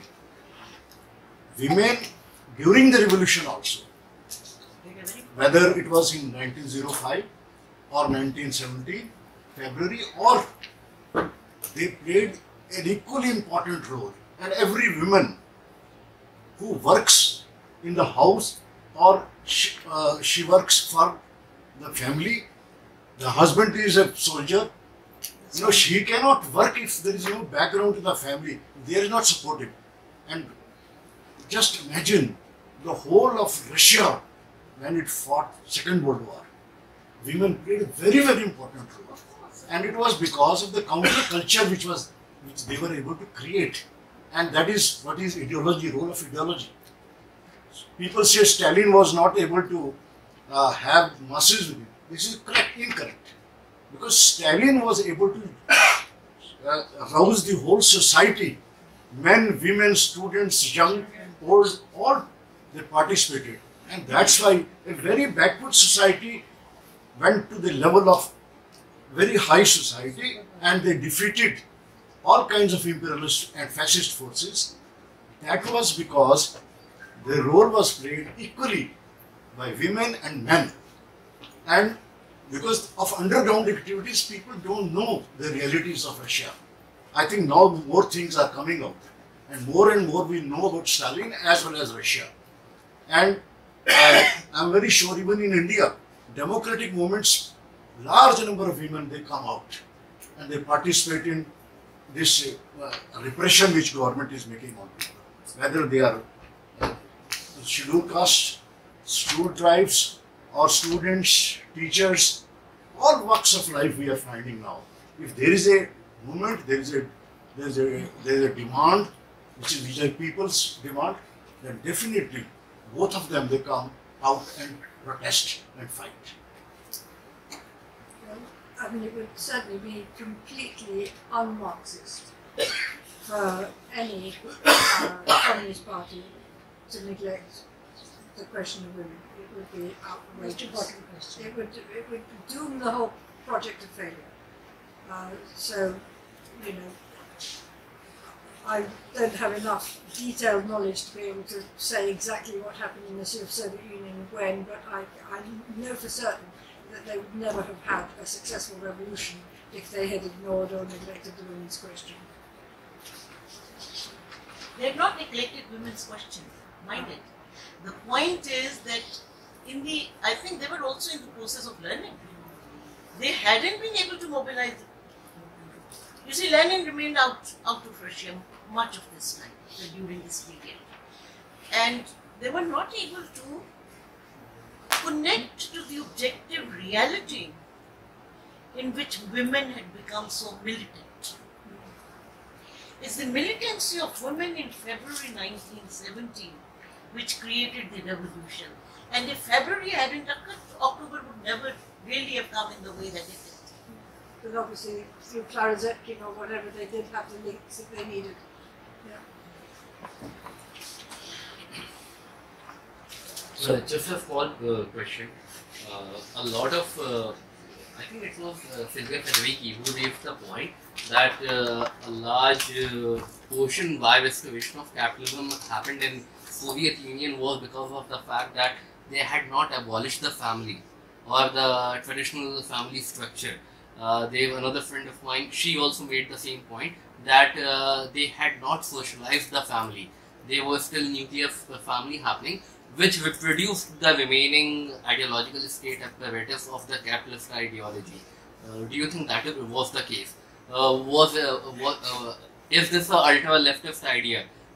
They should have taken steps to whether away the family structure as the way it exists right now, or abolish it or right away, or was the situation was right to do that?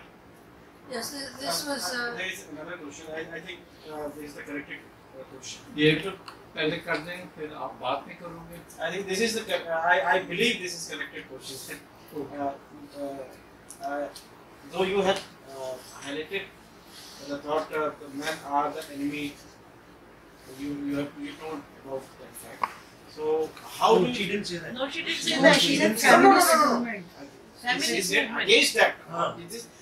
This anti-revolutionary thought, she said. So I wanted to know what's the difference between the feminist movement in the light of the decision between Clara Zetkin and Lenin.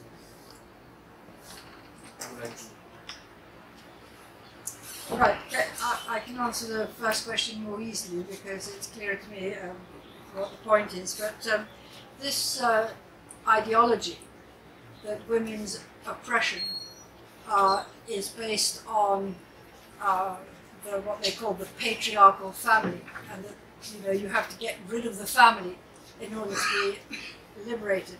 This is to counter the whole idea that you have to get rid of capitalism to emancipate women and men alike.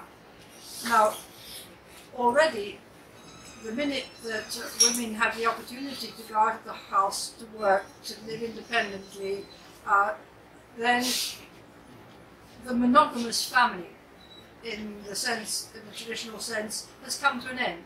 That family is no longer a family of where the woman is a domestic slave. When both the husband and the wife are working, even if the woman is working 30% more than the man is, which unfortunately is probably quite often the case, nevertheless, that is, that relationship of master and slave has gone. So Engels says the family is no longer monogamous, and that woman, if she is badly treated by her husband, she just walks away. There just isn't the slavery.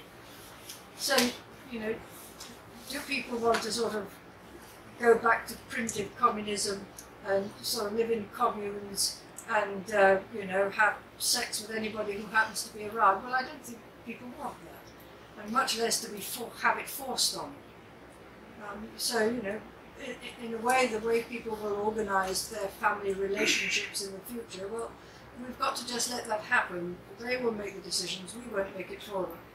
And it's absurd to say that the Soviet Union collapsed because of family,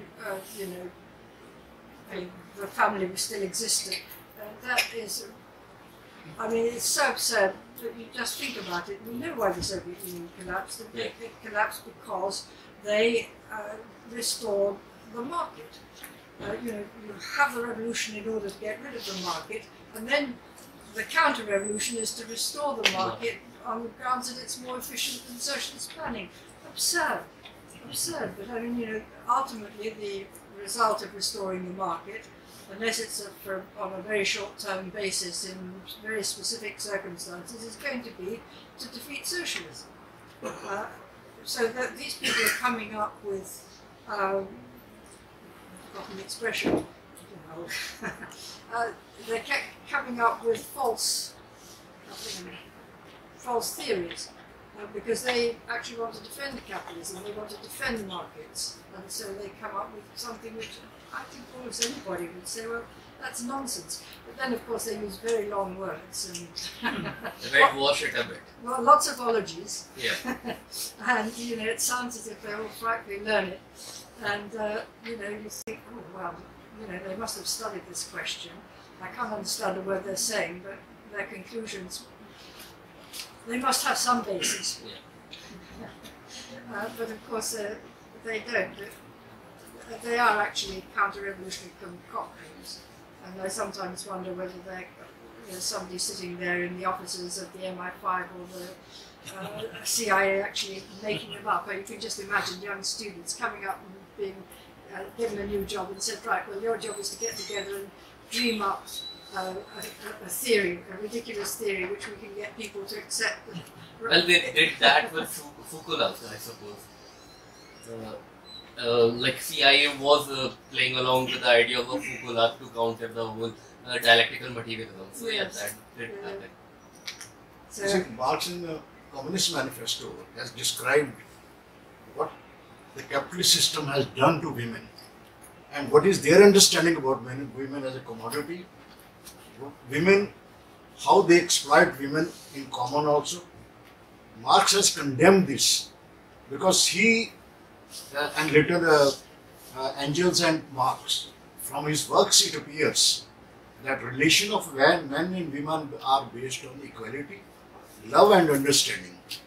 See, that is the only human relation of a higher culture which will decide the relations, not the counter reactionary propaganda or reactionary ideas which the imperialists and capitalists are promoting within society. Can I make a comment? Any other question? I think his question is how is feminism different? Sorry? How is feminism Well, is different? the essence of feminism is to blame men as the enemy, as the as enemy. their enemy. That's the essence of it. And to say that, you know, if women ruled the world, everything would be lovely. It is the reverse. Well, I don't know, but I certainly know some women I would want to have ruling the world. There's one more issue to it. You see, feminism seeks individual solutions. Yeah. To social problems. Larger social issues. And women's question, as seen with the understanding of Marxism, seeks to solve the women's question like other questions of oppression, locating the source in social relations. In doing so, the solutions that they strive for are social solutions. Because people, you know, lots of feminists say that Clara Zetkin didn't take up the question of division of labor at home. Okay? That women were working and men were not working. Clara आपके सवाल है क्या है? जी सवाल है आपके? जी मेरे सवाल है. अच्छा ठीक है. The Clara Zetkin was looking at social solutions, not individual solutions.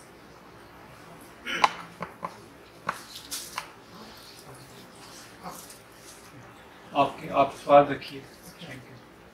My hearty revolutionary greetings to you all here who have gathered here from every corner of India to discuss the burning problems faced by the women today. I also extend my warm lucid greetings to learned comrade Ira Rule, who had taken so much pains to come here from Great Britain and address the occasion. आज 200 साल हम मास का मना रहे हैं. We are celebrating, we are meeting here on the 200th day of Karl Marx. We are discussing Karl Marx. We are discussing Lenin. We are discussing October Revolution. So are we gathered here to discuss only the history, or we are so much concerned with the women who are facing so much problems. आज औरतें जो भोग रही हैं, violence face कर रही हैं, घर में बाहर में चारों तरफ दिल नहीं भरा हुआ है, क्या हमारी ड्यूटी ये नहीं होती है? In the light of above, in the light of Marxism, in the light of October revolution, जिसमें बहुत बड़ा काम किया है, कामरेड लोगों ने बोला है, विमेन के ऊपर बहुत बड़ा स्टालिन के जमाने में काम हुआ है, उसको इंस्पिरेशन लेकर के आज जो स्थिति है, जो हमारी लड़कियां बहू बेटियां भोग रही हैं, तो उनके लिए हमें क्या करना चाहिए? Comrade, I am asking you one question. We are coming from such a great nation who ruled here, who nation here 200 years, and the Communist Party of Great Britain also took so much pains to start, to found a Communist Party in India. They have played so much a role, the Communist Party of Great Britain. But today, do you think that in India and or in the world, is there any communist party? Communism, we are talking about communism. Is there any communist party in India to carry out and to follow the fundamentals of Marxism? The disciples of Marxists in the world, in India also, the disciples of Lenin and Stalin in the world, in India also, see their life, see their work, see their political activity, see their everything. They have diluted, they have misinterpreted the world, so Marxist. Today, do you think that is there any party in India to follow Marxism and to do the things, hard labor, for the emancipation of common women?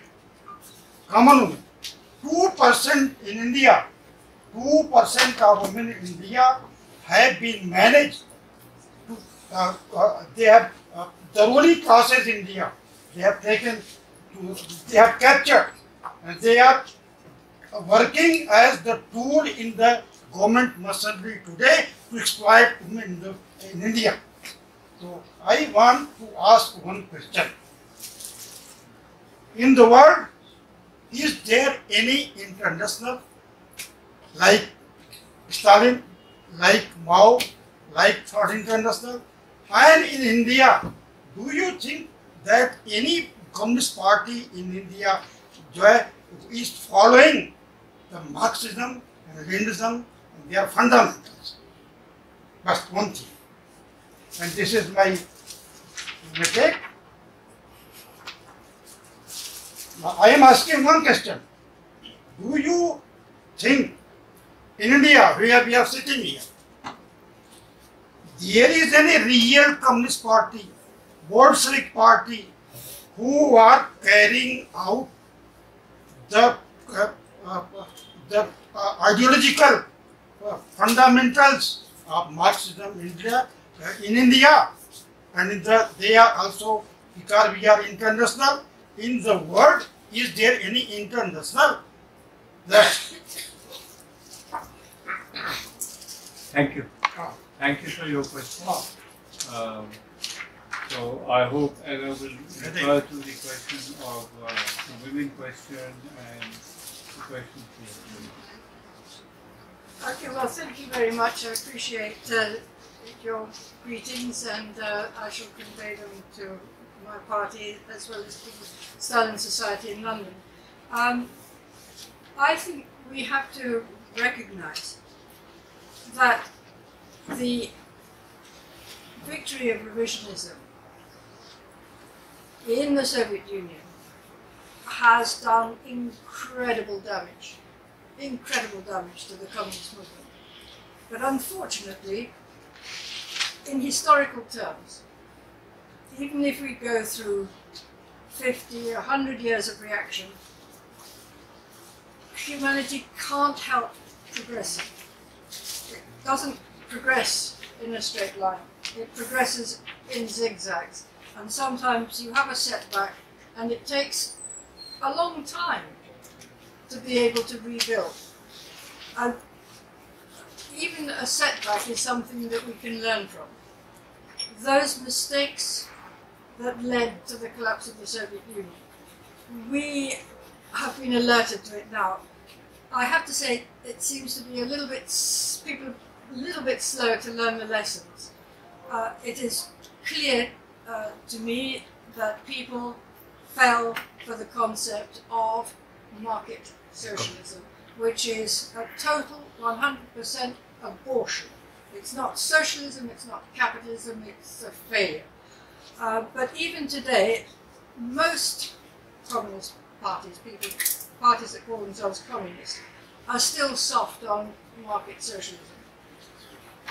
And they then fall into reformism and they've become less than they should be.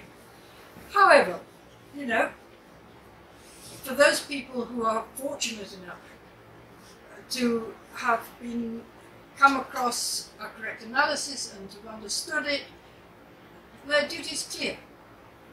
Their duty is to do whatever is possible to rebuild the movement. One would talk to people in parties who have got a diffuse and somewhat un-Marxist line. If they're prepared to call themselves communists, at least they want to be communists, so that there is a starting point for maybe being able to convince a few people. But I think the key issue is to say, well, the whole point of all the suffering that's involved in the revolution is to get rid of capitalism because of the irrationality of the market system, which causes so much misery and causes war and is causing the degradation of the planet. And if we don't get our fingers out and do something about it, that'll be the end of humanity. This is the message that we have to take to people, and we should be tireless in doing that, and never think, oh, it's all too difficult. It is all too difficult, but we've got to do it anyway. That would be my view of the matter. And the key, the nettle that must be grasped, is the nettle of market socialism. That, you know, it is not, market socialism isn't socialism. Socialism involves a planned economy, and it involves social ownership of the means of production, planning to meet the needs of people as far as you can. The little difficulty, the big difficulty, is that in the lower stage of communism, by definition, you have not got the resources to meet everybody's needs. You have to spend years and years and years of building up to that, and you build up to that in conditions where enemies, external enemies and internal enemies, are doing everything they can to sabotage. It's not easy. So when weaker people fall by the wayside, and some very great Marxists in their time have fallen by the wayside, well, what can we do? We just pick up the baton and we move on. We have, the weight is heavier for us, but we just carry on. I certainly wouldn't want to make new enemies by commenting on any of the parties in India.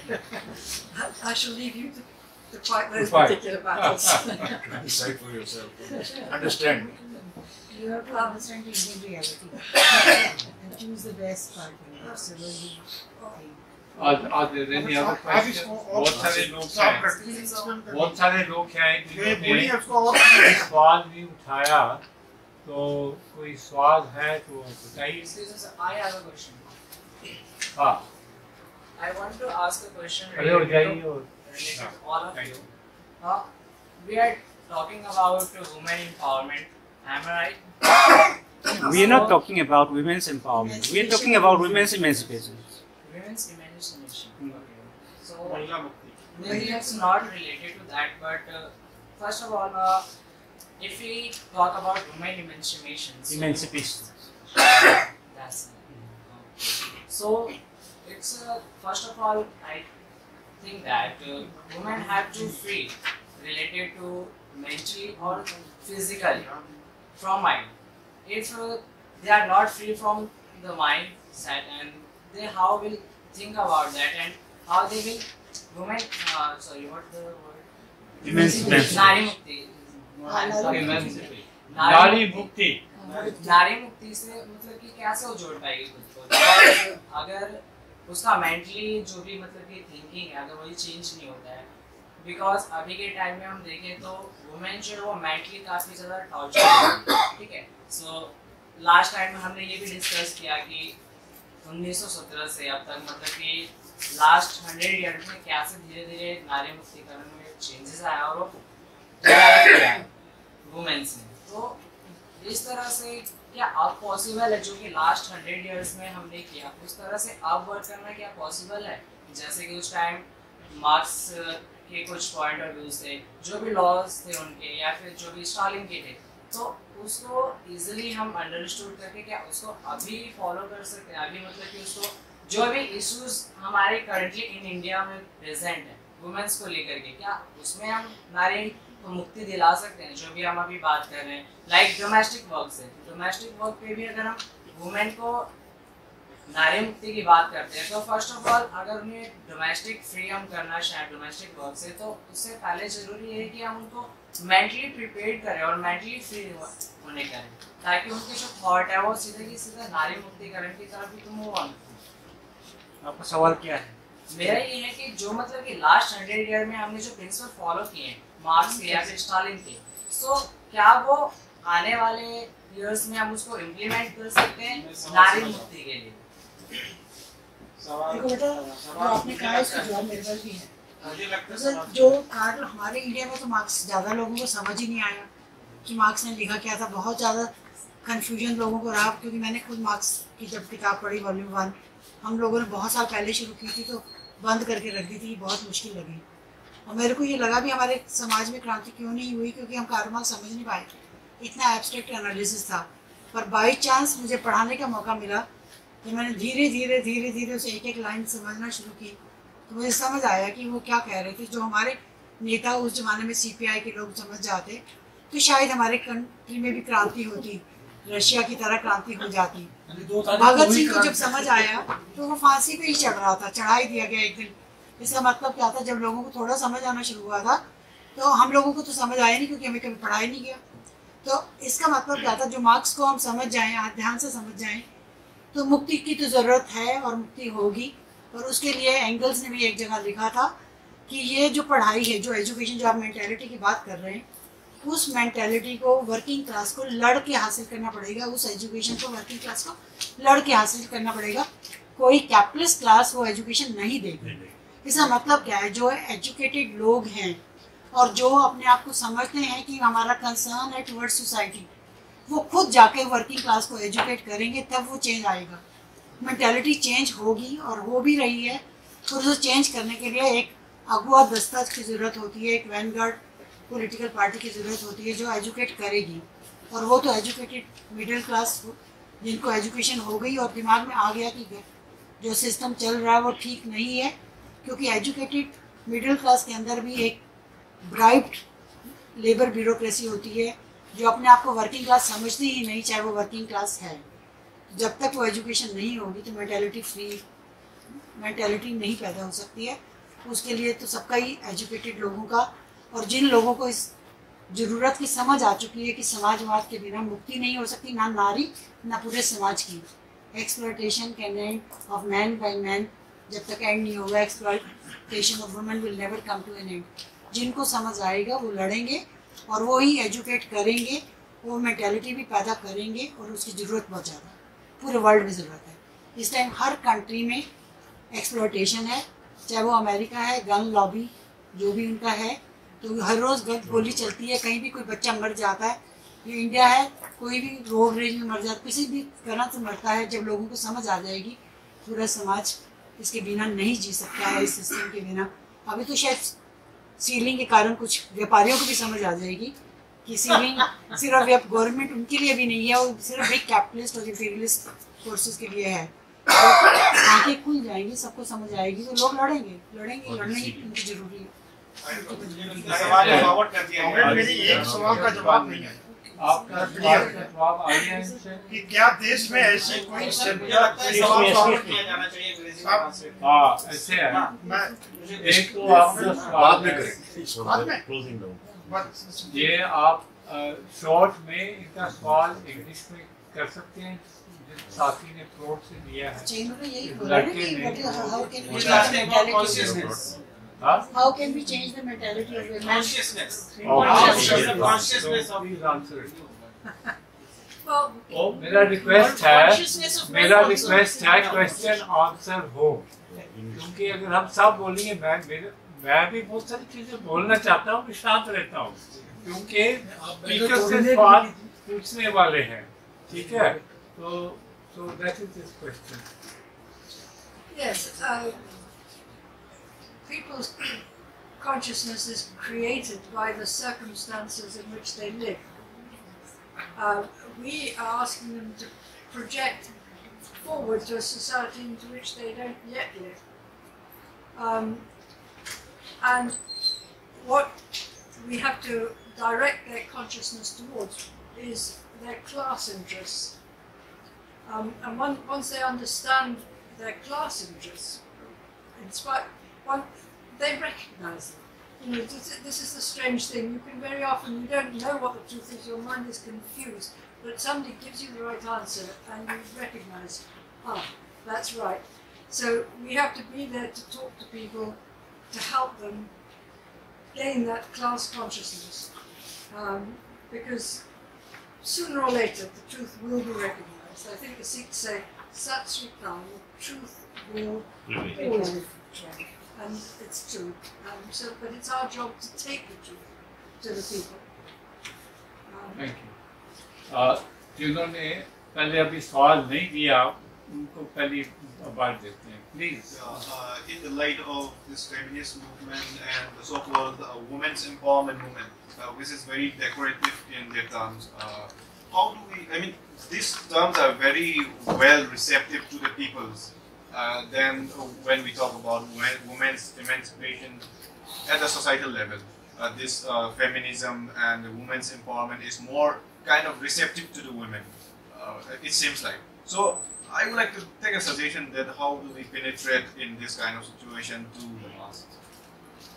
I think that if you are working closely with women in their various struggles, then you wait for the opportunity when those particular things lessons that you want to convey will coincide with the reality that they're experiencing at that moment.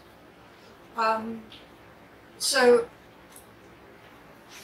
you know, sometimes you have to be a little bit patient, but you show that you're definitely supportive of their just struggles, they can see it, but if wrong ideas come along, you can explain why they're wrong. They won't necessarily accept it straight away, but it's very, very important. If you want to have any sort of a revolutionary movement, you must be able to expose opportunism. And not just, you know, using dirty words to say this is disgusting, this is opportunism, things that don't mean anything. You have to explain exactly why it leads nowhere and is dangerous, so that people can understand at least as much as you do. So, you know, sometimes you just have to be a little bit patient. You know, there's no point in giving people lectures that they don't want to hear. You have to keep an eye on where they're at and give them the lecture that they do want to hear at the time that they're interested in hearing it. And then maybe there's some chance that they'll learn from it. Anyone else who has not asked any question?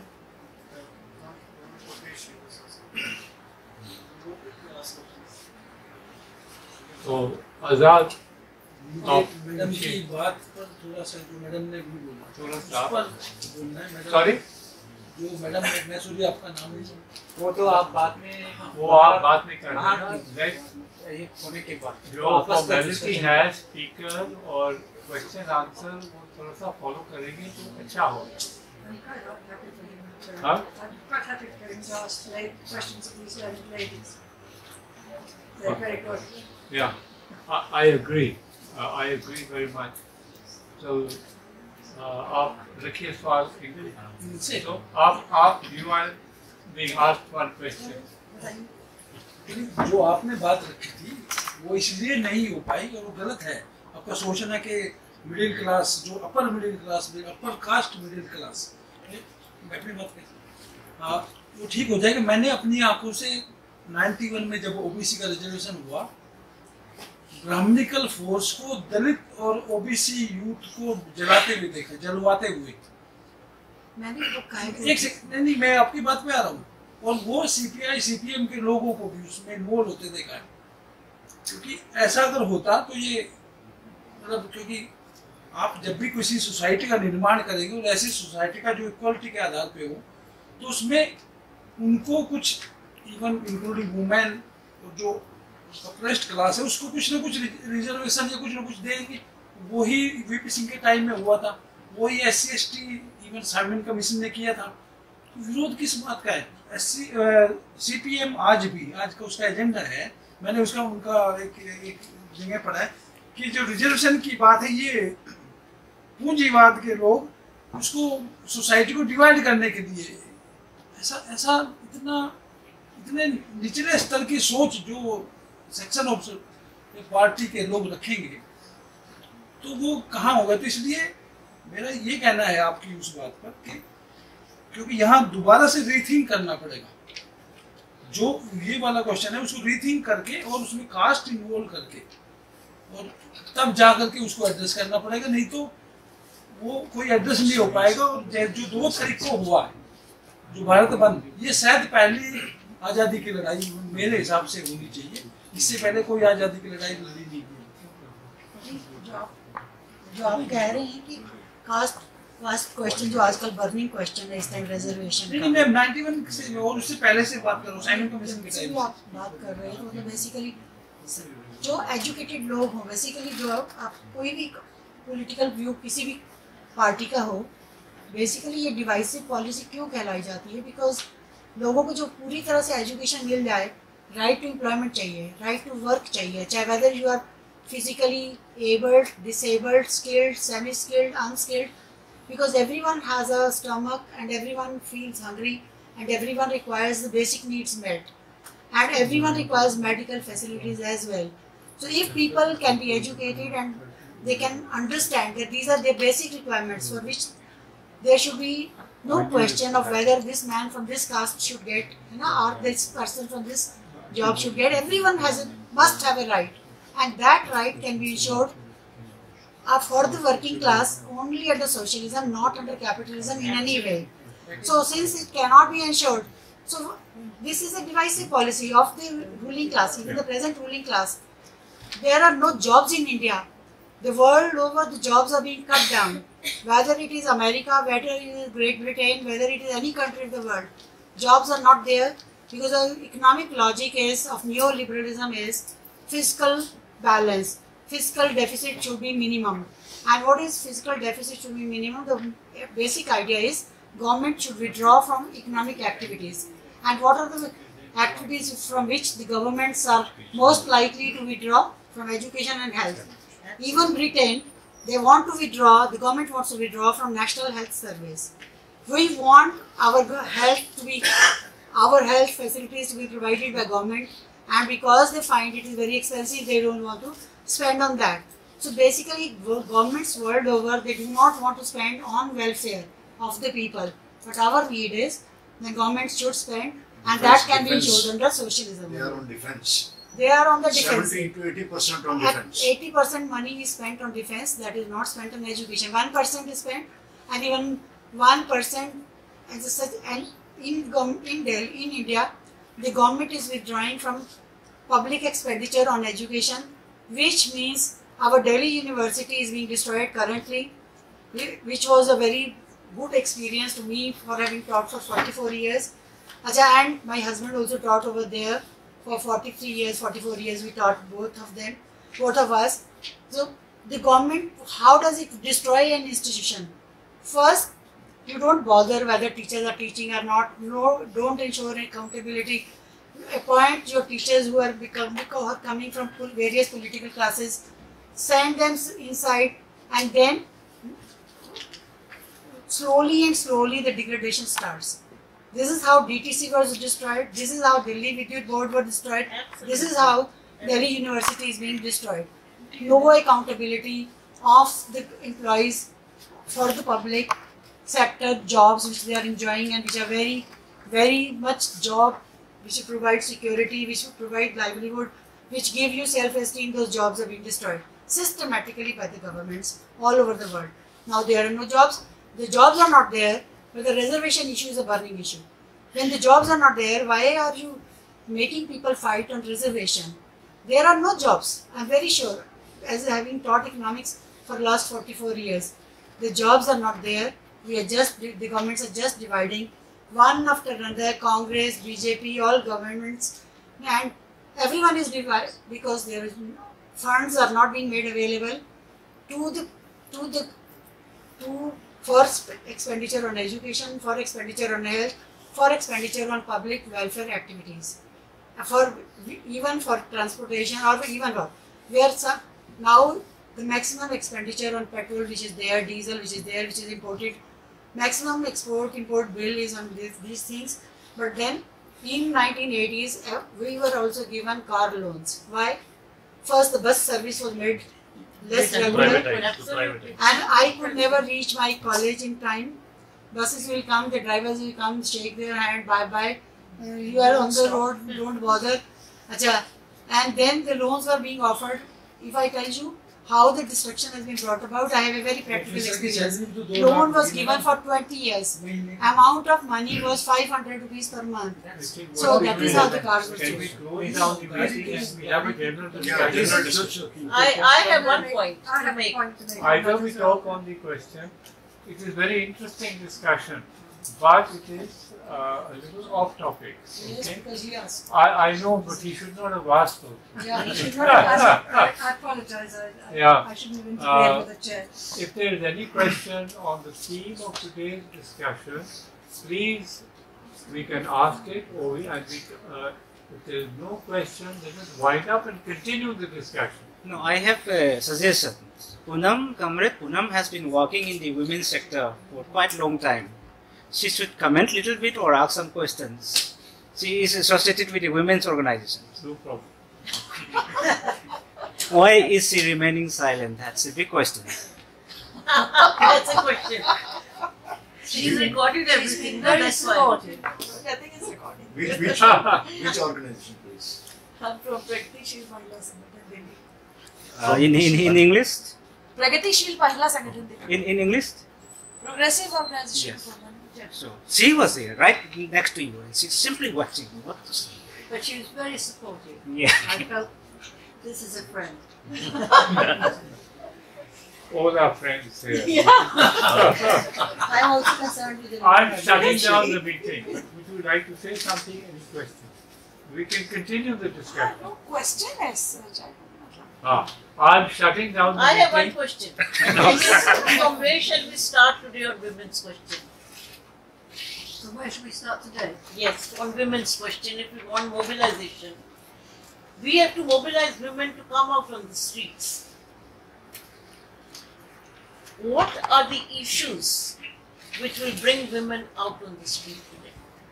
Are they already out with regard to the this business? There was a bund a week ago. Were the women out? Were working women out? Not in large numbers. It was mainly a No, this the 2nd April one she is talking about. On that SC/ST judgment of Supreme Court. Yes, that. There were not much number of women. Yeah, women were not. There were very less. On women are really Yeah, increasing. yeah, and there were very few numbers of women. They were out, but not in a large number as such on that question. But secondly, women were out. Like we see in university, Pinjra Tod. That's a tiny group, very tiny group. No, I'm taking only Pinjra Tod, but if we see the peasant woman, they are coming. They had a very big Mahila Sansad, which was. I'm thinking of working class women. Even in working class, if we see the Asha workers, there was a trade union, all trade union rally in November, and there were Asha worker, which is actually the 100% women force, Anganwadi worker. And of course, if we see like industrial worker, I mean in Delhi, like in Bhavana, our fraternal organization IFTU, I've gone for a report when there was a industrial accident and there were 17 workers on record, and of course the number was much more than that, it was around 35, and most of them were workers. And there we find, because number of women workers are increased in areas like Bhavana and even in Hyderpur, not because they want to participate in the social production, of course that is also there, but the main reason is they are willing to work at much lesser wages than the men. So that is a question, that is, I mean, that is how we are also trying to take up that. Of course it is a good thing that women as a worker are participating in industrial production, but at the same time they are, I mean, they are employed just because of their specific qualities of not raising much hue and cry for getting less wages. It appears to me, and I would want your comment on that one needs to impinge on the state policy. And if one begins to impinge on the state policy, then some reversal in capitalism, movement of capitalism would begin. Because capitalism is now trying to take over fully the fields of education and health, in which they are still not fully established. Therefore, it appears to me that a movement with aiming particularly at women, in fact everybody, should be built against state policies on withdrawal from education and health. Good idea. In which it's an anti-imperialist movement and also a movement which will involve all sections of society. Yes, I want your comments on that. Yeah, no, I agree. When people are being suffering because of the capitalist policies, to the extent that they're prepared to resist, that's where we should be every time. And one point that I would make, which was a supplement, if you like, to what you were saying, which is, if you look at Cuba, or you look at North Korea, terribly poor countries, health, free for everyone, education to whatever level, free for everyone, you know. Why can't you have it here? Precisely, it's the movement one should generate. I think it's the communists who should take initiative in generating this movement. They can continue to try to build their revisionism-free nucleus. It's one thing. But to build up mass movement, a starting point has to be there. And in my understanding, the starting point, given the state of capitalism world over in which now they want the kind of crises that exist, they want to take over fully the fields of education and health. I think those are the 2 points where they should concentrate. Everyone who thinks of themselves as being a communist should be part of the broad movement against capitalism and against imperialism. And you work with all kinds of people in that. You will be promoting within that movement the communist viewpoint, as I say, with a view. Absolutely. And at the same time, hopefully, building a party that's capable of giving leadership to the revolutionary people's needs, you know. rights. If you take a people's issue, at any point, given point of time, if the communists take up people's issues, those people's issues, kind of underline what the social reality is. Yeah. And their pointers. When there's a revolutionary situation, they're not going to follow you if they've never heard of you. So you've got to be out there. If you're out and alienated. The task is to understand revolution, to know the tragedies in this country. Even the highest leadership of communist movement, I've interacted with them. They do not know even the basic works of Marx, Engels or Stalin. and they are in the National Council, they are at the high level, but they don't know what is the science of Marxism, how Marx interpreted and understood society, and then he wrote and worked for revolution. We have that lacking in our country. So we have seen continue it to do for that the amongst last- ourselves. Do you see, that's what I'm saying. Because most Marxists, Leninists, and those who are thinking that they want to think be they in are. the no, they are into they are fighting revisionist politics. They have to get into. They have to lead mass movements and go with the issues. You know, not just go with the issues, create issues which will impinge the growth of capitalism. Issues are there. They are already So there. so You have to be in touch with the burning issues facing society. you start somewhere. Any nuclear Start somewhere. and if you want help for education, you will see revolutionary people organization, together. and then they should be able to penetrate on the basis of certain programs which are Absolutely. based on democratic demands of the people. Absolutely, that's what That's right. Those are the two We issues also that you have can to. start.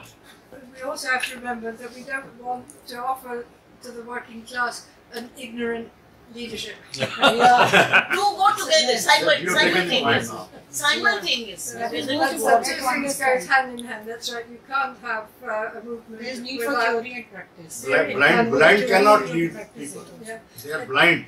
This reminded me, there was one general secretary of a so-called communist party that shall remain nameless in England, but he was the general secretary no less, and he was showing some foreign visitors around the party premises. And somebody had on their desk the critique of the Gotha program. And this general secretary picked up this book and he said, "Oh, I always wanted to know what this Gotha man had to say." Oh no. Right, I think we'll end here and thank Ella Rue for her very stimulating talk, and plus thank the audience also for their stimulating questions. And so on that happy note, we wind up and we can continue the discussions informally, and then after a while we can go upstairs and partake of some refreshments. Thank you very much. Thank you. Thank you.